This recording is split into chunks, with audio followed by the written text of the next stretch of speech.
This is Valerie Martinez interviewing Cirilo Primo Arteaga.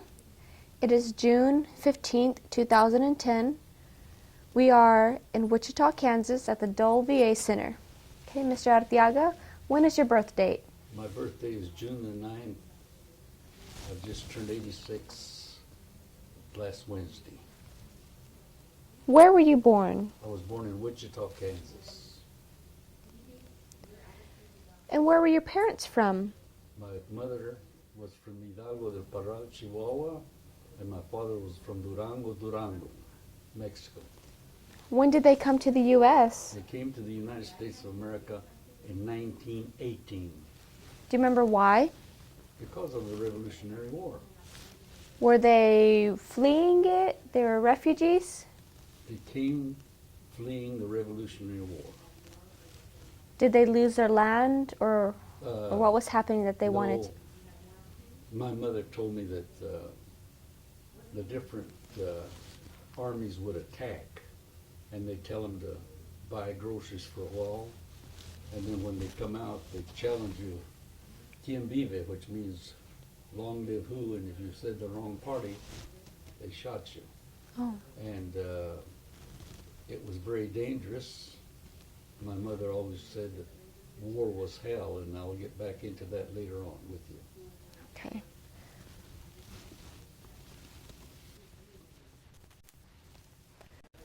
Okay, Mr. Arteaga, how many brothers and sisters did you have?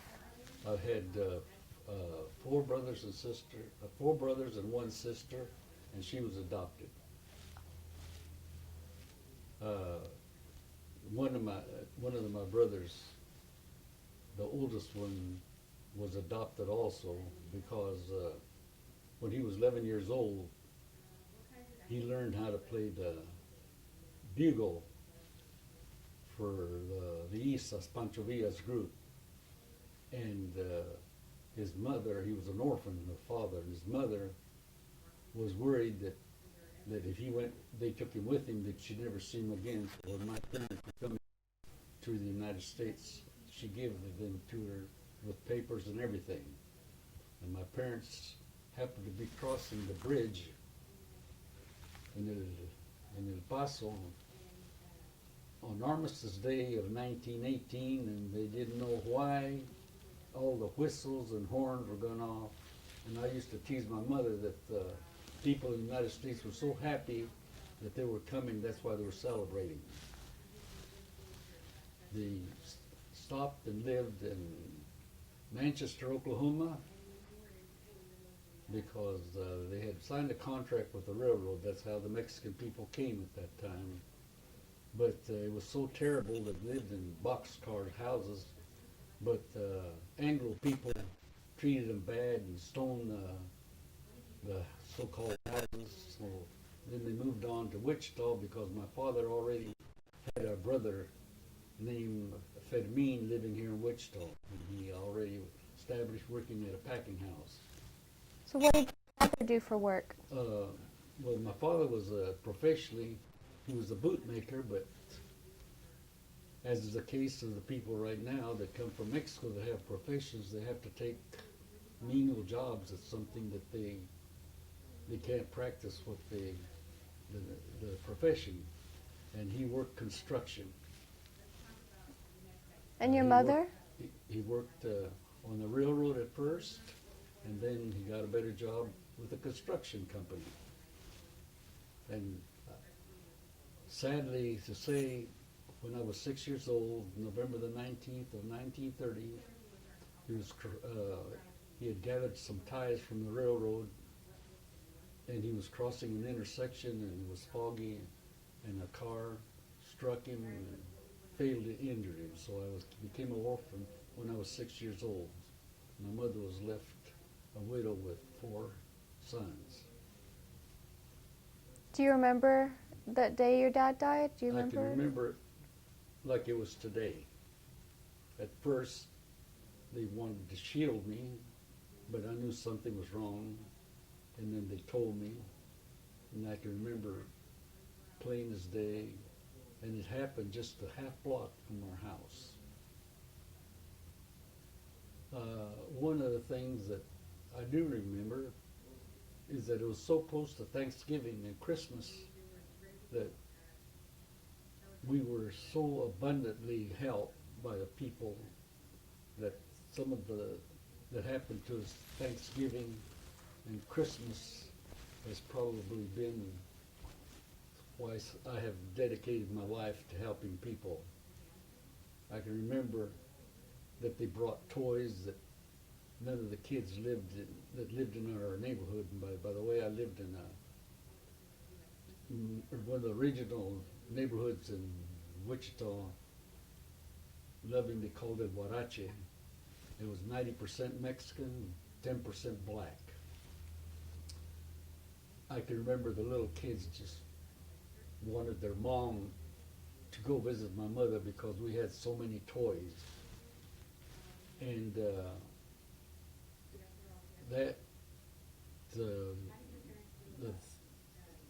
my mother was left a widow, and the Cedric County had a home for homeless when they were part of a clothing factory. And my mother had learned how to sew on a leather machine, and they hired her, and she could sew 8 denim shirts in a day. When the county found out that she was not a citizen, they laid her off and broke her heart. It affected her tremendously because she said that ella tenía brazos para mantener a sus hijos, that she had arms so that she could support her children, and that they had made a beggar out of her. And we got aid to dependent children where we would sign up for groceries and clothing, and the treatment that we got from the caseworkers, they treated you like you were dirt. They would wait on the Anglo people, and we would have to sit there, and sometimes at the end of the day, they would tell us, we didn't get to you today, come back tomorrow. And this was probably what affected my life, that I made up my mind that I was going to work within the system and the community to try to change things, and the good Lord has helped me. That to this day, I'm still changing things. My mother was a wonderful person. Her life was tied up with her sons and with the church, but with the community. She insisted that she wanted to join the PTA, so I had to go with her to interpret for her because she didn't speak English. Well, in 1930, it was a disaster here, and the government would give commodities to the schools so the PTA teachers could cook lunch, so at least the kids were guaranteed of one more meal a day. Well, up until then, when we ate our lunch, the Anglo kids made us feel inferior because they kind of laughed at our tortilla sandwiches and stuff like that, and you kind of get the feeling that you're inferior. Well, that all has changed because I had a beautiful principal named Josephine Packer. She called me in and told me that she wanted my mother to organize the Mexican ladies to go take their turn cooking. And I said, Miss Packer, they do not cook what you folks. No, no, no. We want them to cook what you cook for them. Well, if you know about commodities, you get your beans, you get your rice, you get your flour. And so what happened, the Mexican mothers went in there and made sopa de arroz, cooked beans at the tortillas. And lo and behold, the Anglo kids changed their mind, and they wanted the Mexican mothers to come and cook for them every day. And they make fun of us, of our taquitos with beans and eggs and chicharros, peas. They wanted to trade their bologna sandwiches for our deals. So that was quite a deal. And how old were you when that happened? I was 6, 7 years old, because I was 6th grade when my father was killed. And one of the things that I remember is that we were punished for speaking Spanish. But I had the good fortune that 3 of my older brothers spoke English. My parents spoke Spanish. Were you the youngest? Yes, I was the youngest. So I was strong enough to not believe that not to speak Spanish because I was aware that that was my language.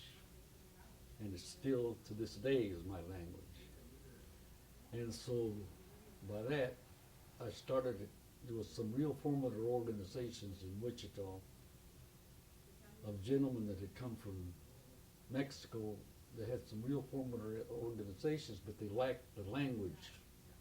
So I started about when I was 8 years old, 9 years old, interpreting for these groups where Century 2, our municipal Century 2 exhibition hall is right now. There used to be a forum with auditorium, and they had a annex named Arcadia Theater, and I would go to the city commission to interpret, to rent these, and also to the city Board of Education so we could rent high schools.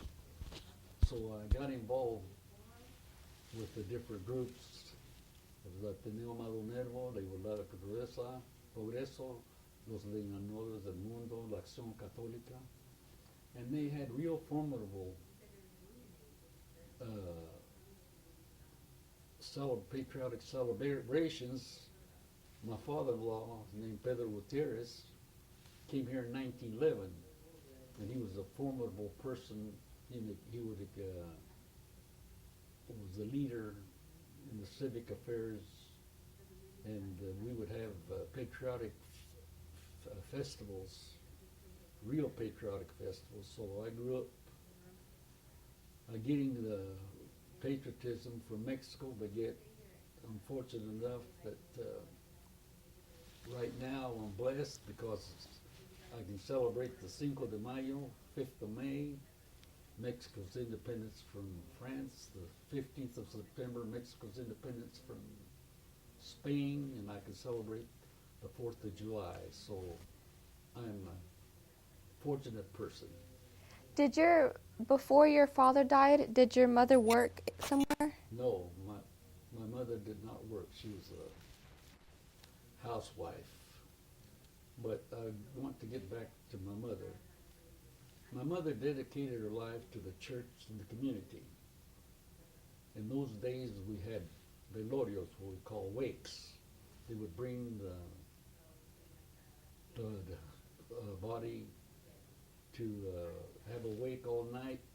My mother prayed at every wake that ever happened in the neighborhood, and on top of that, she prayed at the novenarios, the rosaries prayed in our customs 9 days after the burial.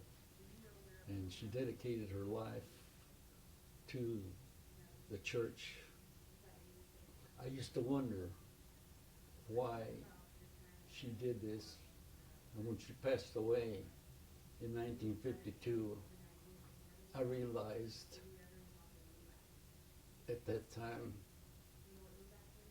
she was honored with probably the biggest funeral that had ever happened in Wichita. Then I found out that the good Lord had blessed her. And she was a strong person, very strict person. She would beat the tar out of us when we did wrong, praise us when we did right. And to this day, one of the few regrets that I have in life is wondering what my life would have been had my father been around while I grew up. I've been fortunate that I've accomplished many, many, many things. The Lord has given me the privilege.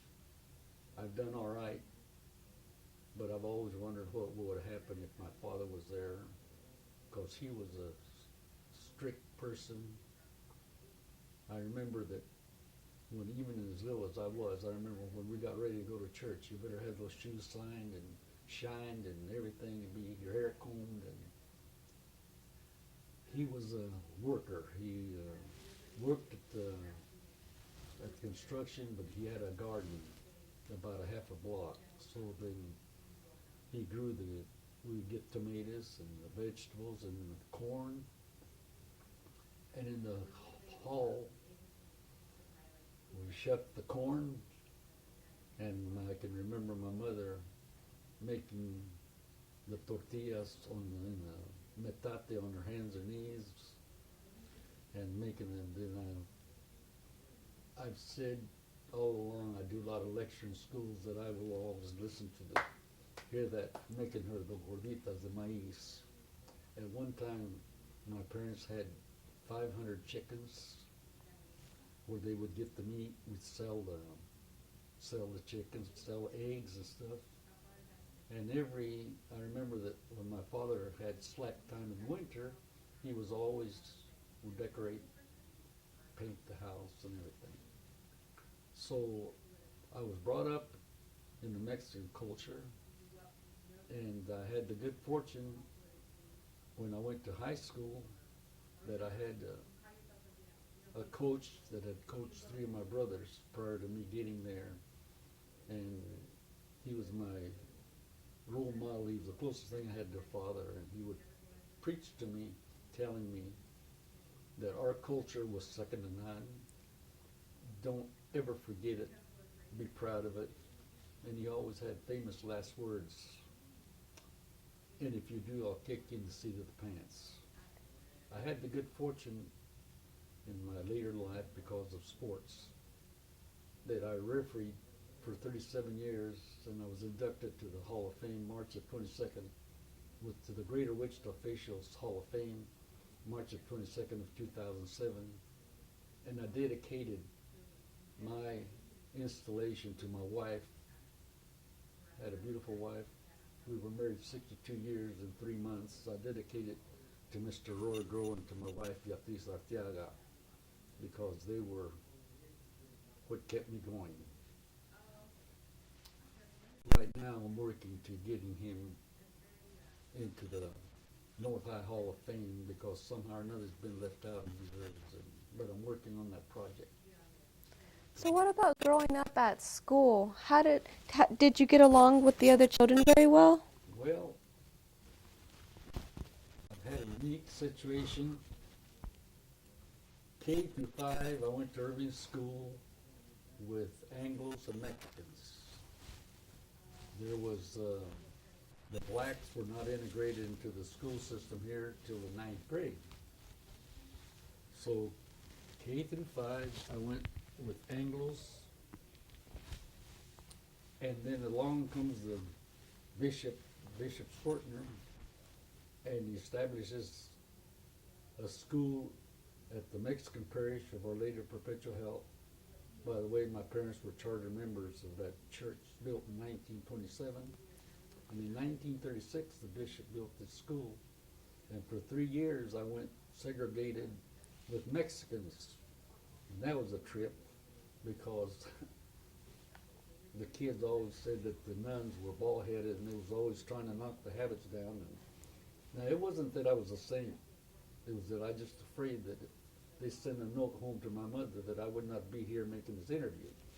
But by that, the way I participated in dramas that my father-in-law made at the school, and I was an altar boy, so I had a very interesting time there. And when I went to the 9th grade, when they integrated the schools, my black friends were integrated. So before then, it was just you and your white friends? No, I had my black friends because we lived next door to them. That's what I was getting to. In the 9th grade, my white friends couldn't figure out why I was closer to my black friends, and that's who I went home and lived with and fought with. So it was Wichita was very discriminatory. When I went to North High School, like I'd had 3 brothers that had gone there before. I was the 4th. All of them had wrestled. So I made the wrestling team, and that helped. As a junior, North High, where I went to school, we won state championship. The second time in the history of the school. So they had a special assembly, let the kids out to honor us. And it was a good feeling because some of the kids that had never bothered to say hi to you in primary, intermediate, and all of a sudden they was giving you a little hi. So I learned then that everybody loves a winner. Well, I kind of lit up. I should have won then, but I didn't. But we had half of the team that graduated mid-year the next year, and we won second place. But I won state championship at 103 pounds in 1942. It was a glorious feeling because I was the only Mexican in the whole tournament. When the photographer for the Kansas State High School activities come up there, he said, Arteaga, that's Spanish. I said, the name is Spanish, but I'm Mexican. He said, I don't know. And he said, you don't look Mexican.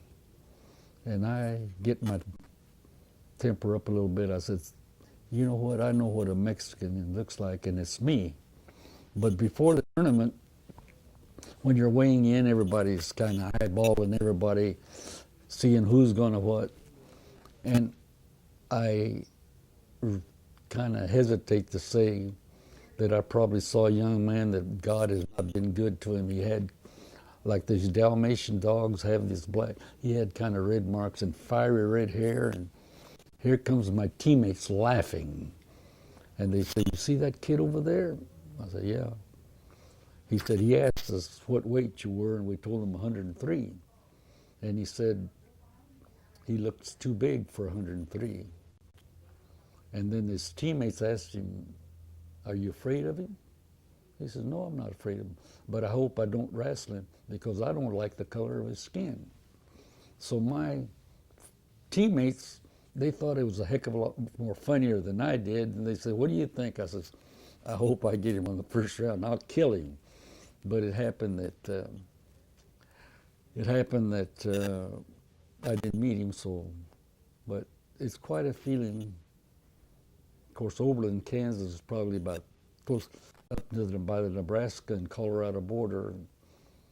That's quite a deal, and probably the only time that they'd seen Mexicans probably on the section game. Quite a feeling, and I just recently wrote to the Kansas State High School activities and sent me a picture of the state champions, you know, where I've got some individuals, you know, but.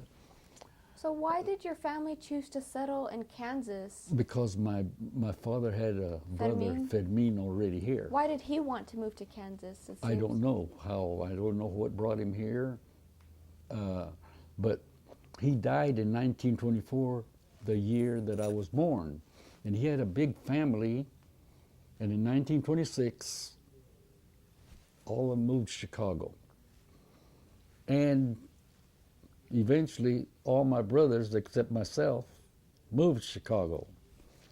So one day, my daughter, did you meet her? She was, anyhow, my daughter one day said, Dad, how come Uncle John, Uncle Bob, Uncle Pete, all of them went to Chicago? And I said, well, because they were a bunch of hobos. They, in those Depression, people drove the trains, and we had a unique situation where from the Huarache, the railroad went by where we could ride the trains, just the freight trains, but we'd throw coal down. We knew anybody would pick it up. That's like giving gas to people. And so my daughter had always questioned me why we rode the train. We did not have a nickel to ride the bus. But she was smart enough to say, well, Dad, when I told him, she asked me why, I said, because it was a bunch of hobos, they rode the freight. Then she says, Dad, you rode the trains. And I said, yeah, but that was in town. So even to this day, once in a while, she hugs me and she says, how's my in-town hobo? And did your mother remarry? No. She never remarried? No. she was she was a charter. My folks were charter members of Our Lady Perpetual Help Church, which in a couple of weeks is going to have the celebration from 1927. And my two oldest brothers were the first altar boys in the church. And she never remarried. And like I mentioned before, that she prayed at every rosary. She had the job of going around collecting groceries for the kermeses, the hamacas. And I can remember walking her miles. We'd pick up cans and everything. I can remember going to places during the Depressions and people would be crying and they'd give her a dime and they were ashamed. And my mother would always say, she knew the situation, says, tráigalo para acá y que Dios les ayude para que tengan más, which means give it here and may God help you to give more. After the war, we had a reunion of all of us. I've got a sad story to tell. My oldest brother had come here in 1918. He was 3 years old. And in 1942, when they drafted him, the draft board told him, you don't have to serve, but you got to go back to your home country. So he says, this is my country. So he went. And he served with the 28th Pennsylvania Division. They called it the Keystone Division and the Bloody Bucket Division. He landed on D-Day, June the 6th. As bad luck, on September the 10th, on his birthday, he lost part of the hand. He's had the same wound on his left hand that Bob Dole, who's named this name after him, has on the right hand. He carries a pin. Well, Bob Dole was in the same hospital when my brother was there, Percy Jones General Hospital, Battle Creek, Michigan. And also Senator Inouye, the senator from Hawaii that lost an arm. They were in. My brother hated Bob Dole because he was a captain. And although naturally the kid from Kansas wanted, you can, but he still wanted to keep that rank. So anytime I wanted to make him mad, and also he hated him because a lot of people don't know that Bob Dole was married to the nurse that nursed him back to health. And when Elizabeth Dole came along with all that money and everything, why, he's got a daughter that's quite up in age. But anyhow, my wife and I were fortunate that we traveled a lot to Mexico. And he was late in life, and one day he said, I want to go to Mexico with you. Okay, so we went to see about, and Valerie, he discovered that somebody in the United States Army had goofed up and not signed his papers. The law says that anybody who has served honorably in the service, and he went. We have a beautiful picture of passport that says Eleuterio y Carmen Arteaga and tres hijos. I guess some black gentleman looked at him and he says, how do I know that's you? My brother stomped out of there, and at that time I was on the advisory board for Congressman Glickman from here. Of course, he went from Chicago, and he had a niece that worked for the back of the yards. That's where Saul Alinsky started the first community organization. And she says, he was her uncle and her godfather, said, I'll help you. Well, she goofed around, and my brother had a heart attack and died, a non-citizen. I've talked to different people,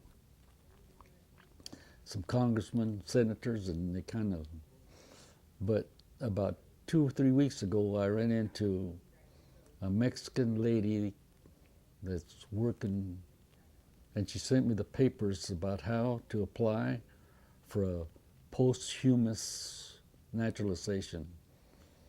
And I'm working on that because both my congressman and one of the senators right now are up for re-election. And I'm smart and I've been around long enough that that's when they want to do favors for you, you know. And I hope that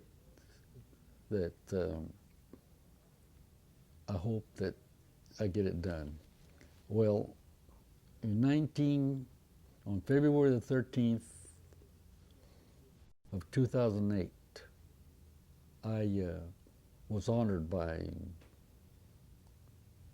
Governor Sebelius, who's now head of the Health Department cabinet, for 65 years of volunteer service to the Hispanic community. And I like to emphasize that, volunteer, because there's a lot of people that didn't want to be Mexicans until the grants came out for businesses and homes and stuff like that. And I know because of my religious belief that you're not supposed to hate people, but I dislike them. But mine has always been volunteer. Well, the day before I went to get this honor, my friend calls me and he says, "Did you see the paper?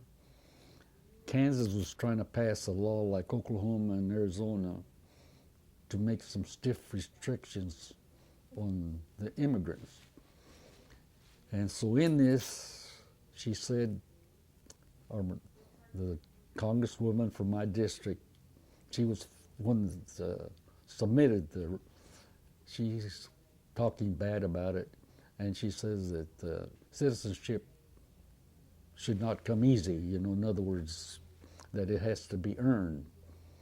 And that's the day before I go up there.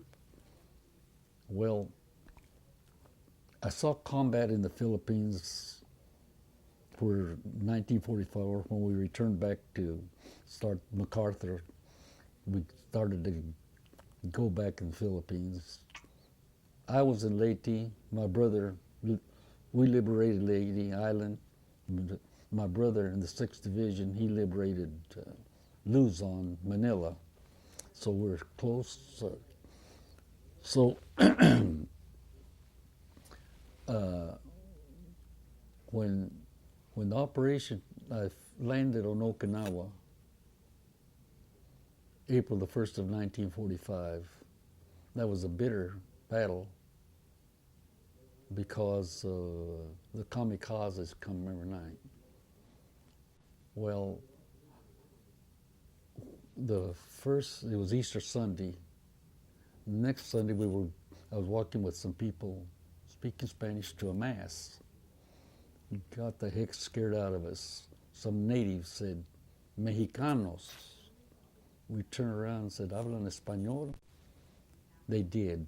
Come to find out that like we bring people from Mexico in South America, they take a lot of people from that island. So I knew that there was Spanish-speaking people there.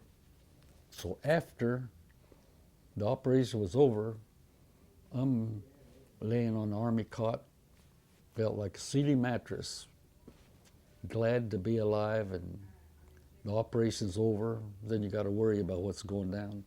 Here comes the company clerk, says, "Cirilo, get up. The regimental sergeant major wants you, and he wants you down there now." So, you know, I'm scared. I don't know, what did I do? So I get down there, and he is upset. And he says, "We are now military governors of this island, and we've got a problem."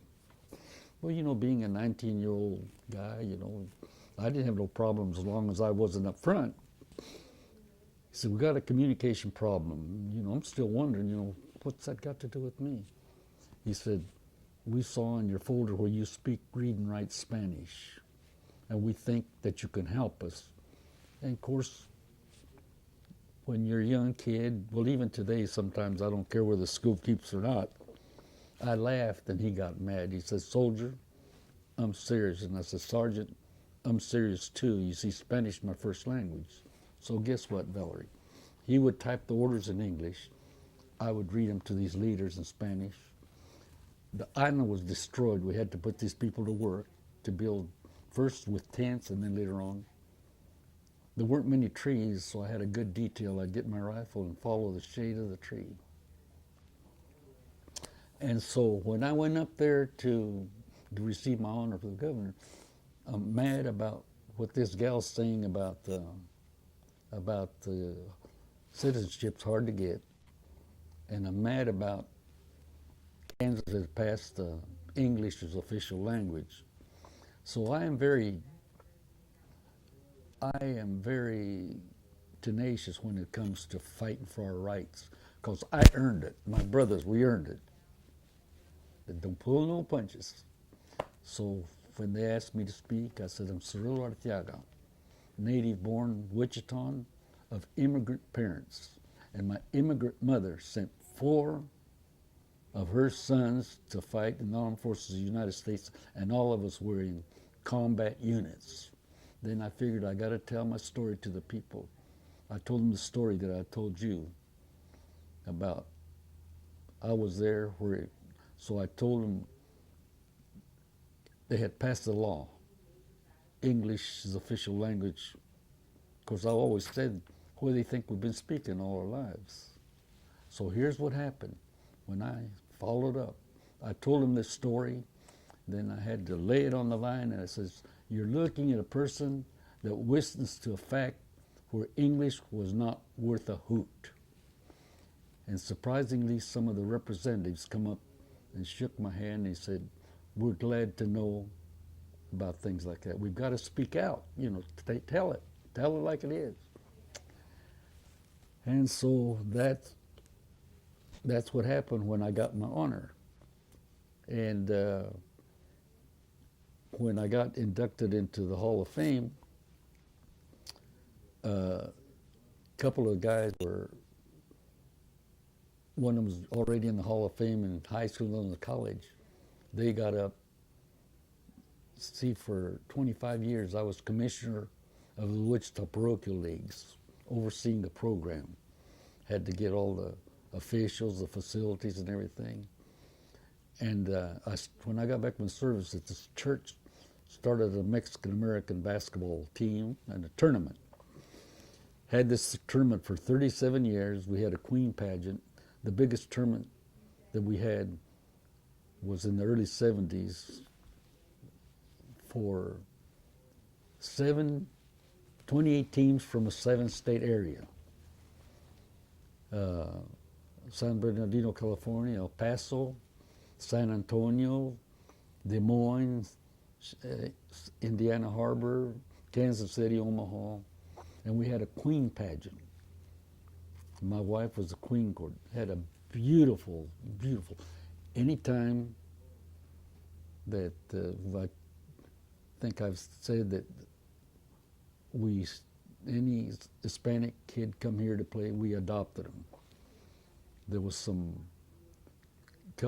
one from San Gabriel, California, another one from San Antonio that played with West Texas, and they played for Wichita. So I asked them would they come and play in our tournament, and they did. And one was Mike Rodriguez from San Gabriel. He's talking to my wife on a Sunday after the tournament dance. And we'd fill that cotillion. Cotillion holds 1,700 people. It was a family deal. And he talking to my wife, he says, Miss Arteaga, when your husband talked to us about this tournament, we thought he was blowing a lot of steam. But I couldn't believe last night what I saw. My wife said, well, you're from California. They have big things like this. He says, yes, they do. But he says, last night I kept hoping for an explosion. My wife said, we don't have no explosions here. We just really. My wife and I have been foster grandparents to some kids that have really gone great. Before we get into more of the current stuff, I would like to let's take it back to where you were when Pearl Harbor hit in 1941. Okay. Do you remember Pearl Harbor? Surely. Tell me remember about like that. today. Tell me about Okay. During the Depression, there was no jobs for anybody. As young kids, we couldn't get jobs even carrying out. So my 2 oldest brothers and some other relatives of, you saw Lola, some of her family. Some of them went to Crestview Country Club. This is in the latter 29s and early 30s. Some of them went to the Wichita Country Club. So in the 30s, 40s, 50s, and 60s, every Mexican kid caddied. And we got big name because when they had tournaments, the players, word gets around, they'd say, we want a Mexican caddy. So we'd caddy all summer and hope and pray for boot. And I can remember December the 7th like today. Can you imagine getting a beautiful day to be able to make some money on December the 7th? I can remember putting my sack in the caddy house, and Bill Lewis, the caddy master, says, we're at war. The Japs attacked Pearl Harbor. Well, see, I was a senior in high school at that time, and that's where I was. I can remember. So being that I was the first graduation class, I'm 17 and a half. I'm eager. I'm going to the Air Force. My mother, dear mother, said, por favor, no vayas hasta que te... Do not go until they draft you. I've already got 3 sons. They were all drafted? Yes. Her Oh, son? no, except the other one. The one, the adopted one, when he saw the other ones was younger, he didn't have to go, but he went. And I'll get into that story. I got some stories that won't. Okay. Well, during the Depression, did she find any more work, or was she able to work during No, the Depression? her life was dedicated to community because in the barrio, the Huarache, we didn't have no electric lights. We didn't have no. Anybody gets sick, the people would go take care of them, wash. There were no washing machines out there with. Somebody was sick, we still had the midwives, the curanderos, salvadores, los remedios, the unity that we had. That was great. I was fortunate enough to do November the 9th. I was fortunate enough to do an hour interview on National Public Radio. I've got a CD. You think you guys could use it? It's beautiful because I tell about the unity, and everybody looked out for each other. There was some Mexican musicians, the Trianos, that had an orchestra. They would teach the kids note, letra. There was some barbers, they would teach the kids. There was a few tailors, los sastres, would show them not to make a suit, but to cuff pants. We were unique. I wish with all my heart that all our guys would not forgot that. There's some of them that are against the people, and I can't visualize why they would feel that way, because everybody that's come here has come for the same thing, looking for a better way. And so as we caddied, we got to know a lot of the big business people, and we've always been workers, and that spun off some jobs and everything. So there was a lot of discrimination. Up in the north end, it was kind of a barrier.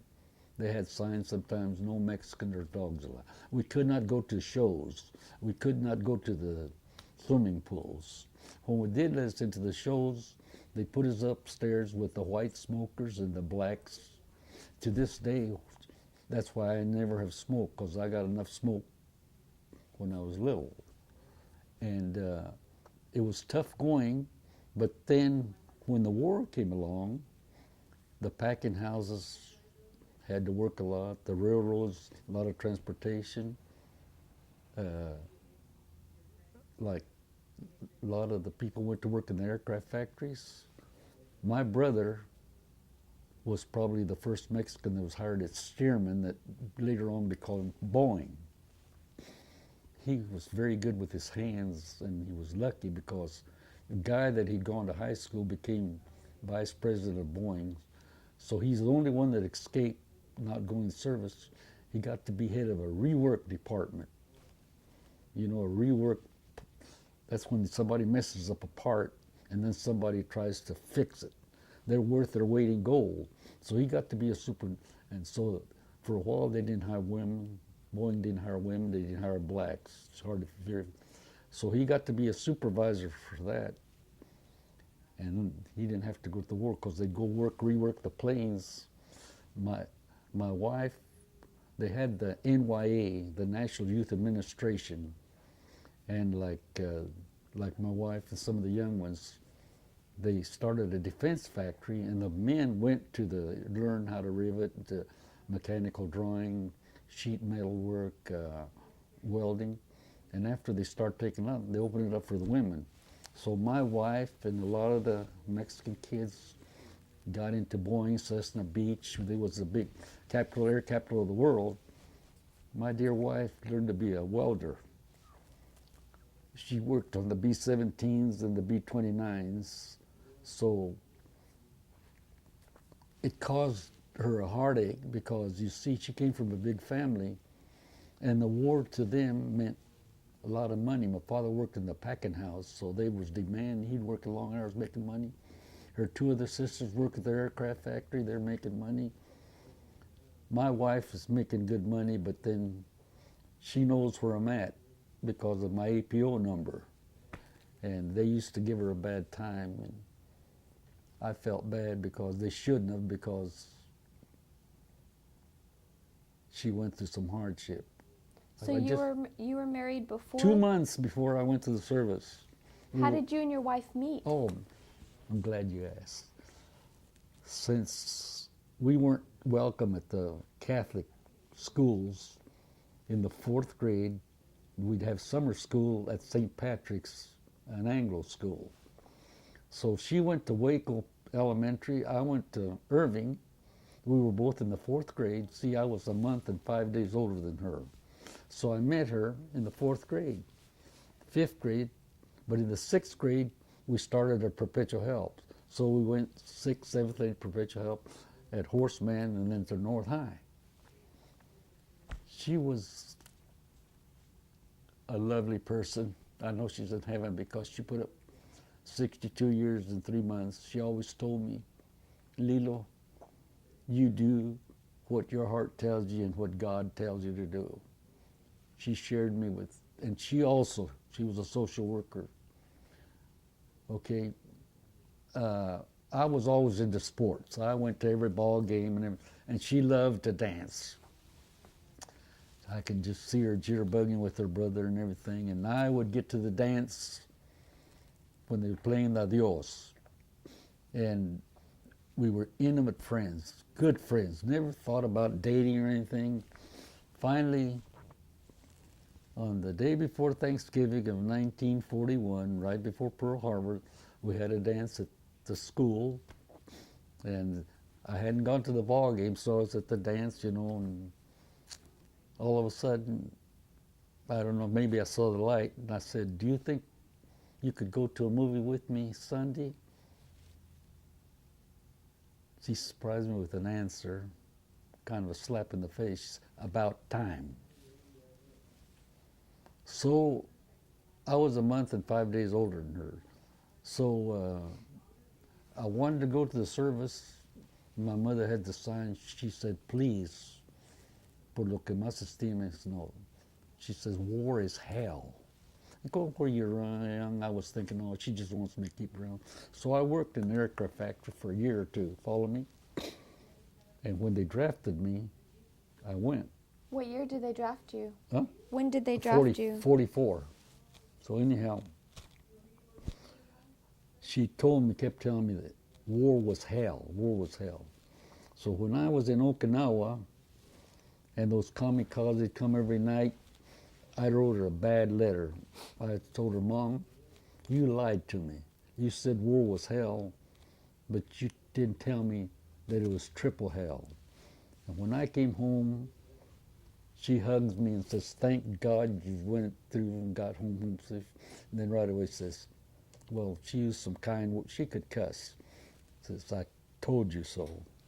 And it was, but I was lucky. I was very lucky that I was I was a scout. I, Okay, so okay, when I was when were you drafted?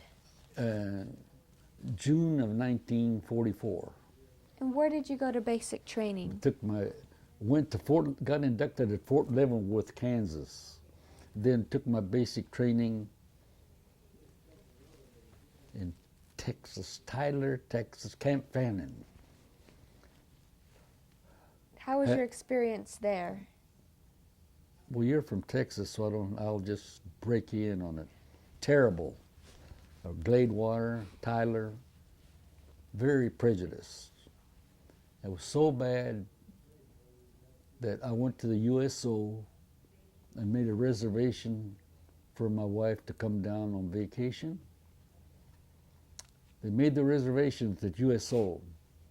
My wife, who had never been away from home, gets shell shocked right here at Oklahoma, where they pull some black soldiers off the bus so some white people can get on. This is a culture shock for her. She gets down to Tyler, Texas. She goes to the USO. There's no reservation for you. She don't know what to do. She's never been away from home. It's August, summer, hotter in places. She don't know what to do. So they suggested that you go to a certain barrio.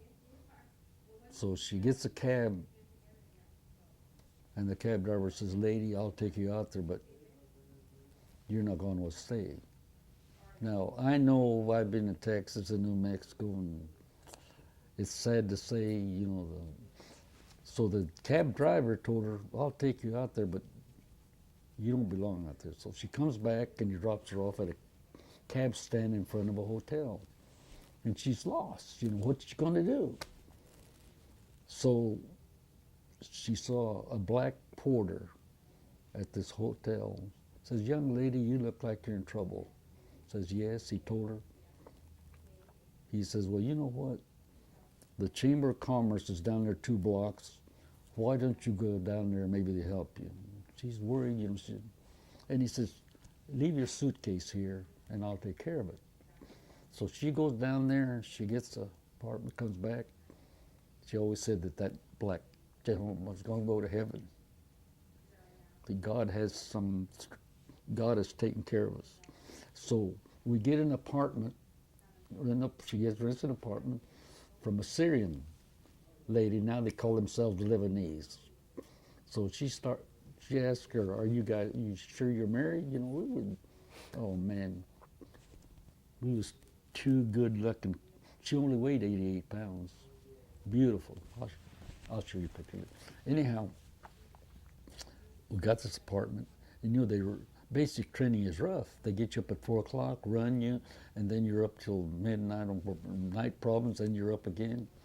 And she knew, she was Catholic and knew Catholic. And on Sundays, man, when I got off, you don't feel going to early mass. You're going to go, pound out. These people are Catholics, don't want to go to church.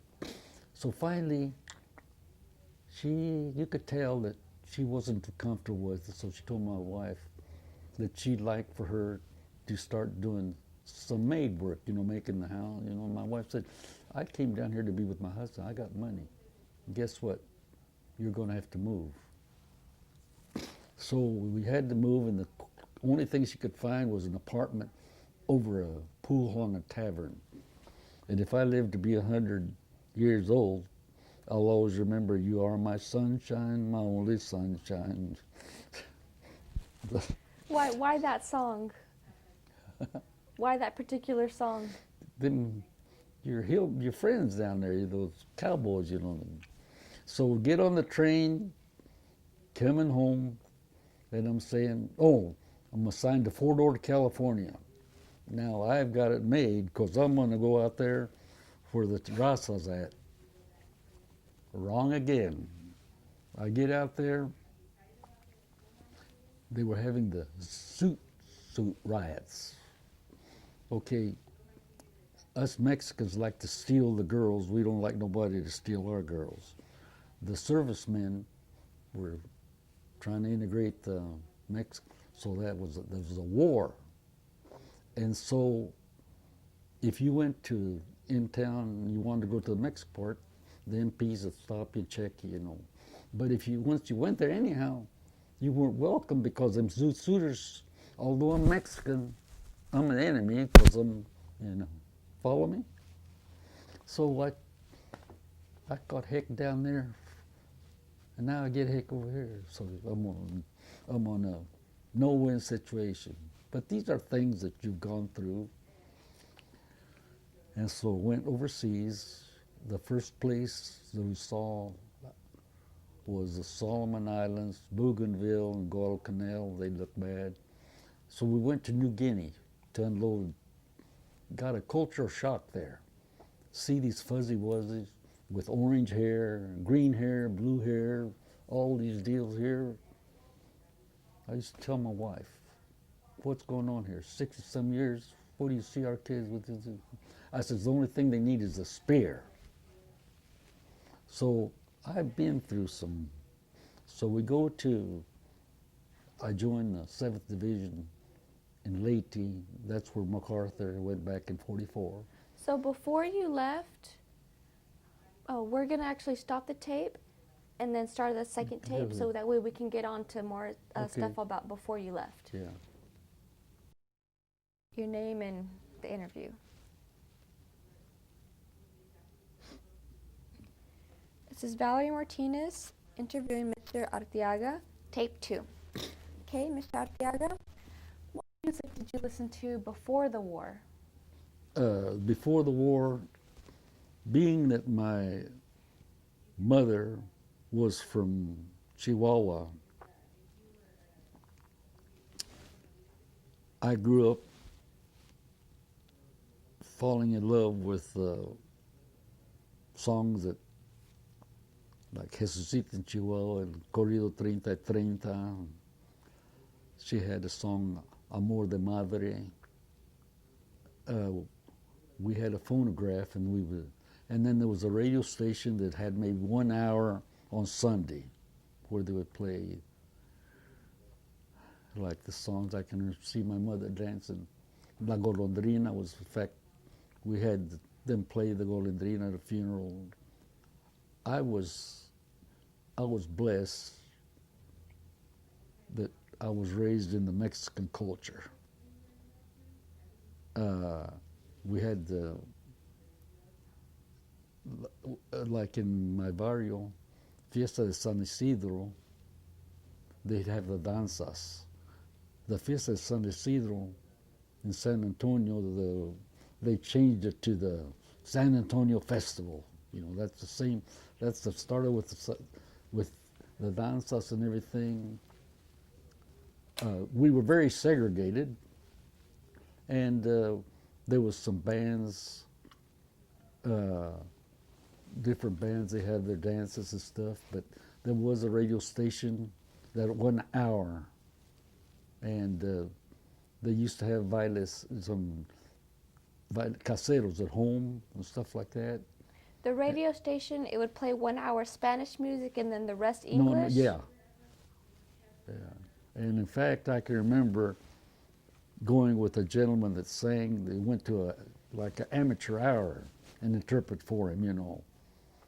And of course, when I was in high school, I fell in love with, you know, you love what you. In my deal, it was Glenn Miller was my favorite, and there was Woody Herman, Benny Goodman. Of course, I always liked the soft music, the Moonlight Cocktail, Moonlight Serenade. I liked Duke Ellington in My Solitude and stuff like that. But and the radio, did y'all have you had a radio in your home? For a long time, finally we got a battery radio. But I had some neighbors that had a radio, and I'd go over there and listen to the ball games and everything. Would you listen to I was very poor, you know. In fact, my wife grew up on the opposite side of town. They had electric gas and stuff. And when she moved with me, we had coal oil lamps, no gas. In the morning, in the wintertime, we'd have to unfreeze the buckets of water, you know. And after we were married a long time, she'd say, I don't know what got into me to come and live in this barn.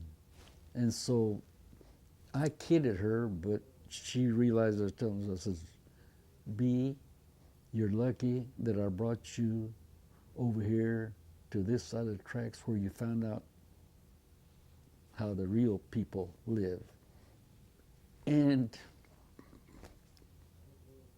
later on, she took over praying at the Rosarios and at the Velorios and stuff like that. She learned a lot from my mother. My mother, when she first married me, I had a brother that was mean to his wife. Now I consider myself a real Mexican, but the only thing that I've never accepted and never will is machismo. People are people. And it's always bothered me because the real Mexican ladies that I knew were angels, took care of their family, and I've always come to the conclusion that the reason the guys beat up on them is because their conscience was hurting of the things they were doing. I mean, that's I've never, and I got to tell this. When my wife first, I guess one day she might have said something smart or didn't like that. So my mother told her, "Ahora lo verás. When Cirilo comes, voy a decirle para que me faltaste el respeto. You failed to respect me, para que tenga te ponga las manos." Y Little B said, "That's good. The day that this happens, I'll throw him in jail because he hit me, and I'll throw you in jail because you let him." And that changed over. I'll never forget, they got to be real close. And I'll never forget, on her deathbed, she knew she was going to go, and she told her, "Come here. I'll tell you in Spanish and I'll tell you in English. Ven para acá. Dios me dio 4 demonios y una hija." Hugged her. Give me 4 devils and 1 daughter. Hugged her, and maybe in 10 minutes she was gone. But she was a lot different. She learn the ways of our people, visit people in hospitals. Some of her sisters, some of these people say, "Oh, we don't like hospitals. We don't like to go to funerals." Well, you know, that's a cop-out because we need each other, you know. And that's one thing we had. And What did her parents do? huh? What, your wife, what was her name, and what did her B. parents, B? B. Well, at first, she kind of washed dishes. And then the NYA came along, the National Youth Administration was like WA. They had a school, a defense school. I'm sorry to interrupt. Okay, let's start with who I was you were assigned to the assigned 7th Infantry Division, which when they sailed were 39% Mexicans. And they sent them up to Alaska after they'd been trained for desert warfare. They had more casualties of frozen feet and frozen hands than they had casualties by the Japanese. They saw combat in the Marshall Islands, but when I joined them, we were in the Philippines. That's when MacArthur went back in 44. I was in the Philippines from December of 44 till we landed on Okinawa April the 1st. So how did you know you were going to be shipped to the Pacific? When did you know that? When in basic training. How did you feel whenever they told you you would be shipped to the to the Pacific theater? Well, you wonder. You look at that Golden Gate, and you wonder if you're ever going to see it again. You're scared. You're scared. How did your mother feel when she Oh found man, out? my mother. She felt horrible because she knew what war was, and she wrote to me all the time, send me my. Being that I was into sports, she'd send me the sport clippings, and stuff like that. And in the Philippines, I'm friends because the Philippines belonged to Spain until the Spanish War, so most of the business people in them spoke Spanish. So we lived in a coconut grove, and it was probably about a half a mile, maybe a quarter of a mile from the beach. So they try to keep you busy and everything, so you be in shape. We take us swimming at the beach, and one day we start seeing things, and first we get scared to think it might be whales. What a mistake. They'd had the naval battle of Lake Tagal, and these are all bodies floating. Man, we refused to go swimming, everything. So while we were there, I've been lucky. I've never done any hard work except there. We got detailed a night shift, unload ammunition from the ships, and they come in about 80-pound boxes in wood. When I think about it, I can still feel that. Of course, when I went to service, I weighed 126 pounds. I was a little guy. So anyhow, when I get to Okinawa, they assigned me a BAR assistant. The BAR is a Browning automatic rifle that will fire that has 20 bullets to a clip, and you have a Browning automatic rifleman, and you have a BAR assistant. So I got the job of being an assistant. Well, sometimes we fail. The greatest army in the United States didn't have a BAR belt, because usually you have you. So they made me a BAR assistant. So guess what? I've got the clips in a towel, and I've got my rifle here, and I get to thinking, what if a Japanese jumps up? What, am I going to throw those at him? So I went to the captain. I said, I don't want to be, I told him something, and he got mad. And he said, well, the only thing we have is the first scout. I says, I'll take it. Well, I think that was probably the best move that ever happened to me. I'm the scout. I have the front line panel. I am the front line. Then you have a second scout. The Japanese were good soldiers. They didn't want one or two. They wanted my body. So that helped. Well, Okinawa was a terrible campaign. April, May, June, July, and the middle of August, we had 48,000 people killed, which was more than was killed in Vietnam in 7 years. So you're talking about... So you were there April, May, June, July? Yeah. And in August? August, the war ended. And so you were there 45 Yeah. for all those months? Yeah. So here's what happened. What was that? Tell me where I was at. Well, you were in Okinawa. Okay. I was a scout, and we had some bad times. The first part of May, we were getting hurt so bad because these people had caves, had hospitals in these caves, and they'd come out with artillery on little railroad deals to fire away from you. And before our guys could use the sound, sight, and deal to zero them, they've already pulled their artillery. They're sleeping, And now that I see films of it, I get scared because I don't know how in the world we got kept, because they had the high ground we had. Well, anyhow, May the 5th of 1945, we're on attack. We didn't have enough people to have a line, so some of them got behind us. So we've got them behind us, in front of us. So we attacked. The 96th Division, Army Division is here. The 7th Division, which I'm here, is here. And the famous 1st Marine Division that had been cited for their bravery on in the Solomon Islands, on Guadalcanal and them, they're on the right side.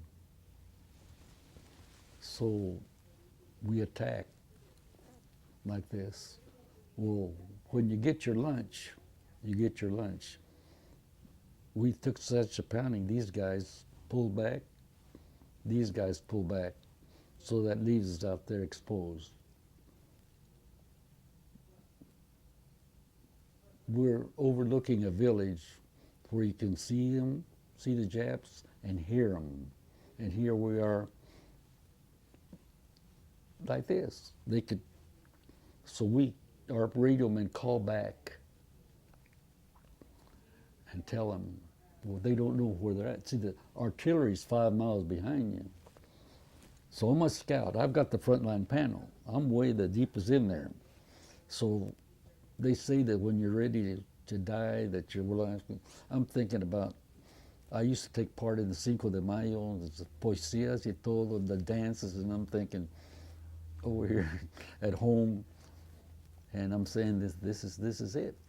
So they called back and told us that they were going to send some artillery shells, and there might be some short shots because they don't know where we're at. So now it's funny. The shells are orange, so you can tell where the first shell that hit, I could have beat any Olympian in the United States, man, and it's coral, roughed out. I say that my boots were probably burning up. I could have passed any Olympian in them, and we got out. And I was lucky because when I was at Camp Fannin, I ran into a guy named David Daywood. I thought that he was Mexican because he talked gavachos and all that. And we went overseas together. His folks had grocery stores. They were Syrians. They had grocery stores in San Antonio. He talked like that. When we were in California and they checked our passes, they never checked his because he was dark complected. And there was a guy, beautiful, handsome guy named Raul Herrera from Idaho Falls, Idaho. And this guy sometimes say gringo, gavacho, and this find Herrera exploded, and he says, one of these days when the MP stop us, I'm going to say, don't check me, check that. Well, met him and Bondi, a guy from Chicago, and I could relate to him because he knew where my brothers lived, and got acquainted. I thought that David was a rookie like me. When I got over there, found out that he had been a staff sergeant at Fort Sam Houston and some supply sergeant, some second lieutenant come in there and give him a hard time, and they punched him out, which could have easily sent him to Fort Leavenworth, but I guess they figured they'd really punish him and put him back as a rookie.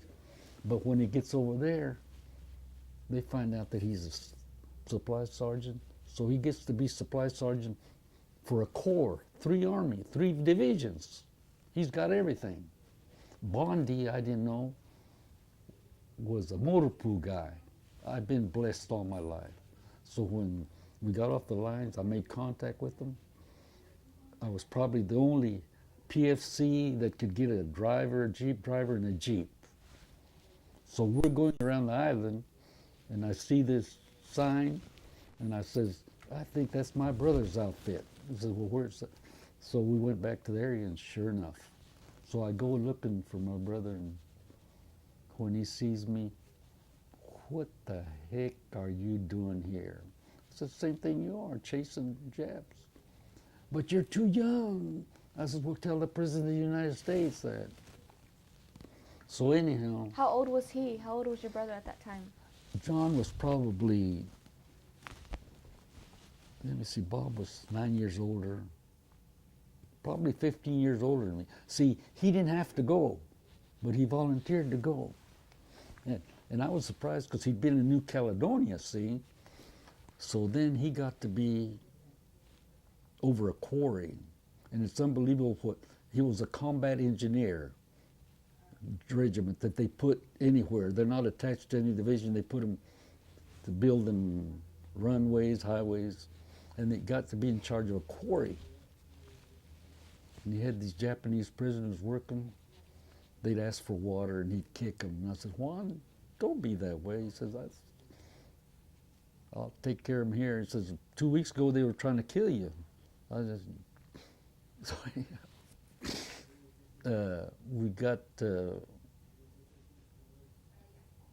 word was that we was going to Japan that November, and they thought that the first troops would have 85% casualties, and I'm in the infantry, which means, so I told him, John, do you think he could get me a transfer? I don't share his thought. He says, yeah, he was in with a colonel. He was highly thought of. He was a pusher, man. So then, you know, I was kind of, I've always liked to have a little fun. I can be serious as heck when you have to be. I said, John, do you think you can get me a transfer? He says, yeah. So then, do you think you, yeah.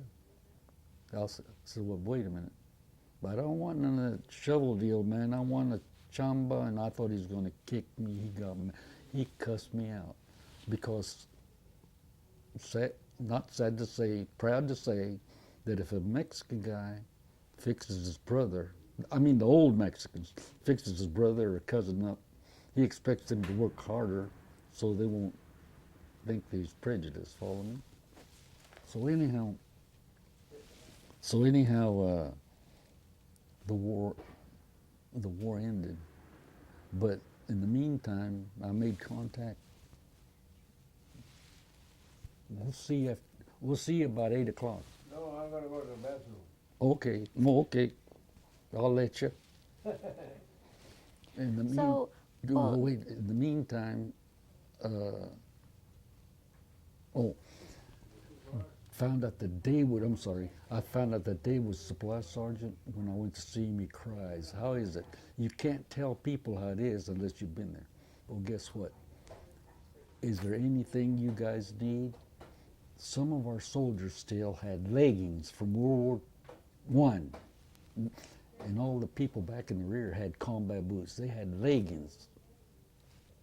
That's hard to believe, and you know, things like that happen. So he says, you go back and tell your company commander that get a truck and send all the lists of the boots, come back and get them. So can you imagine the little Mexican guy going up to the company commander, sir, I have a friend, supply sergeant, Corps headquarters, that says that if you'll send a truck with a driver and get the list of all the boots that he'll, and he looked at me and he says, at first he, you know, who's got, you know, judge a person. Pretty soon he says, well, who am I to doubt you? So we got a truck, and guess what? Not only boots, but pop, cashew nuts, and candy, and everything. And then with Bondi, I have a driver, you know, so I've been blessed because I love people. Anyhow, the war ended while I was on Okinawa. Well, before we get to the end of the war, when you first landed, where was the very first site you landed? In Leyte. How did you react with the people? Were you surprised? Were you prepared for what you saw? Well, no, you're always, you know, first come first. You're always in battle until it settles down. And then I had a good relationship with the Villa people. They had grass houses on stilts because sometimes it's flooded. But then I ran into something sad. These people spoke Spanish, and I made friends with a lot of them, and a lot of them were bitter. They said, before the Americans landed here, we had them on a pedal. But since they've come here, I hate them. He says they treat my sisters and sometimes even my grandmother like whores. And my wish that nobody in the invading army comes to do the things that our guys did over there, here. But good times, they invited me to their hut, little house, have a little, like in the old days where we had a guy with a guitar and a violin and make you cry, but you're happy. And I got to go to the cathedral where they said the first mass for MacArthur and Tacloban. So we went to Okinawa. That's when I found out they spoke Spanish. I remember one time we were in a village and we were get some chickens, and eggs, and had a guy named Angel Rangel from Corpus Christi. In Corpus Christi said they called him El Elefante. And we were in this village, we couldn't get, they didn't, finally said, gallina, gallina, and they understood. Well, this Angel Rangel was a big guy, and of course he did something that I didn't like. See, anytime they've asked, the white kids have always asked you to teach me some Spanish. They want you to teach them the cuss word. I respect my language, so I'll tell them how to greet somebody, but this guy taught them all. And at night, there's going to be plenty, what, and I used to say, man, shut them up, keep. Well, anyhow, getting back to my life, I'll get carried, but I want to tell you this about this guy. I went to Corpus Christi with my sons down there. Two of them were shooting pool, and one of them was there. And I said, since I'm down here, I want to look up Angel Rangel. They called him El Elefante. And I could tell this guy got shocked. And he says, really? And then he called his buddies. He says, Lilo wants to meet Angel Rangel. Well, where'd you meet him? Where'd you know him from? I says, in the army. Don't you know who he is? Just knew him in the army. Come to find out, he was one of the biggest drug lords in Corpus, and they had killed some of his sons in the war. So I tried to call him a couple of times, but later on they said he had an airplane and everything, so. These are people that you knew and you were like friends, I didn't know about it. They scared my buddies, so I'll tell you that. And so anyhow, back here in the Philippines, in Okinawa, we lived in a schoolhouse, and there was a girls' school. There was a girls' school, and not only did we get supplies from him, they made me, the reason I never went for a sergeant or anything, I just stayed a corporal. Tell them the truth, Johnny, don't lie in there. Oh, yeah. The reason I never went for a staff sergeant or anything, because I was a corporal, and Valerie, we had a lot of guys that got Dear John letters. You know what that is? Blow their brains out. So my job was a very important job, to keep them occupied. Well, with the help of Dagwood, we got softballs, basketballs, and everything. And battalion headquarters were in another part of town, but we had the fuel dump there by our ball diamond. They'd come in there and see us all playing ball, everything. So then they'd call that they were going to have a, what do they call when they check up the supplies? So then we'd hide the stuff because Like an inventory? Inventory. Man, we hide our stuff because they won't. But I got Christmas Eve, of 1945. See, I didn't drink. I drank my first beer when I was 28 years old. I never spoke. So everybody had gone downtown. Christmas Eve, they was going to go see the geisha girls and get drunk. And just a few of us were in the area. And here comes 2 truckloads. Oh, after the war was over, you hardly got your mail, you didn't get nothing, you know, they forgot about you. You're at the end of the line. Of course, that's life. So anyhow, we had some stations downtown where you get in touch. Man, I got on the phone and tell them clowns that there's 2, usually when the trucks would come, they disappear. So I tell them guys that the 2 truck of supplies here, it looked like a bunch of cows hitting that. They unloaded those trucks. They had pop and cashew nuts and candy bars, some beer and stuff. And so that was great. So I went to Inchon Occupation. The Japanese had been there for 45 years. Landed there at Inchon. When was this? What year was September that? the 8th of 1945. See, the war was over in the middle of August, and we went for occupation, cut that country in half. The communists got the northern part, we got the southern part, and we've had nothing but problems now. That guy's got nuclear deals. So I get into Inchon and see all these little kids. It almost makes you cry because you think it's chicanitos, you know. And then there was a train come through there, and when I worked at the country club, caddy at the country club, there used to be a train that come in and had a distinct whistle. Then the trains were out, you just had a kind of a, and I hear this whistle, and I see those little kids, man, I'm homesick. So then we went to Seoul, the capital. Then they assigned us to a town of 100,000. We were military government, and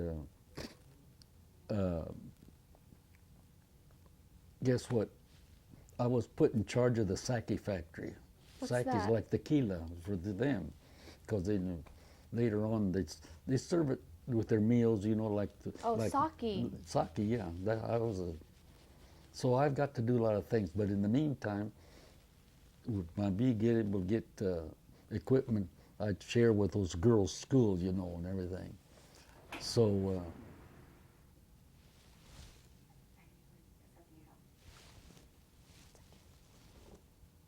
Okay, You were asking about the experiences. Oh yeah. Okay, This- start back at the old church where you said. We started. There was a church out, and you had to go walk through some rice paddies to get it. But it's a Catholic church. They had a midnight mass. This young man was from Texas, and he always told me that he wanted me to go visit him in Texas.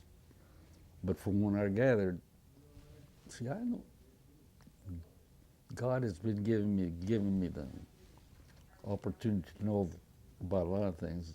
I could tell that they had some people on their ranch, you know, and I've seen what. So I'm ornery, so I tell him, when I go down there and see you, I want to stay at the big house and all. So he was drunk, and he was in no condition to go. So This is still 1945, right? Yeah, Christmas of '45. He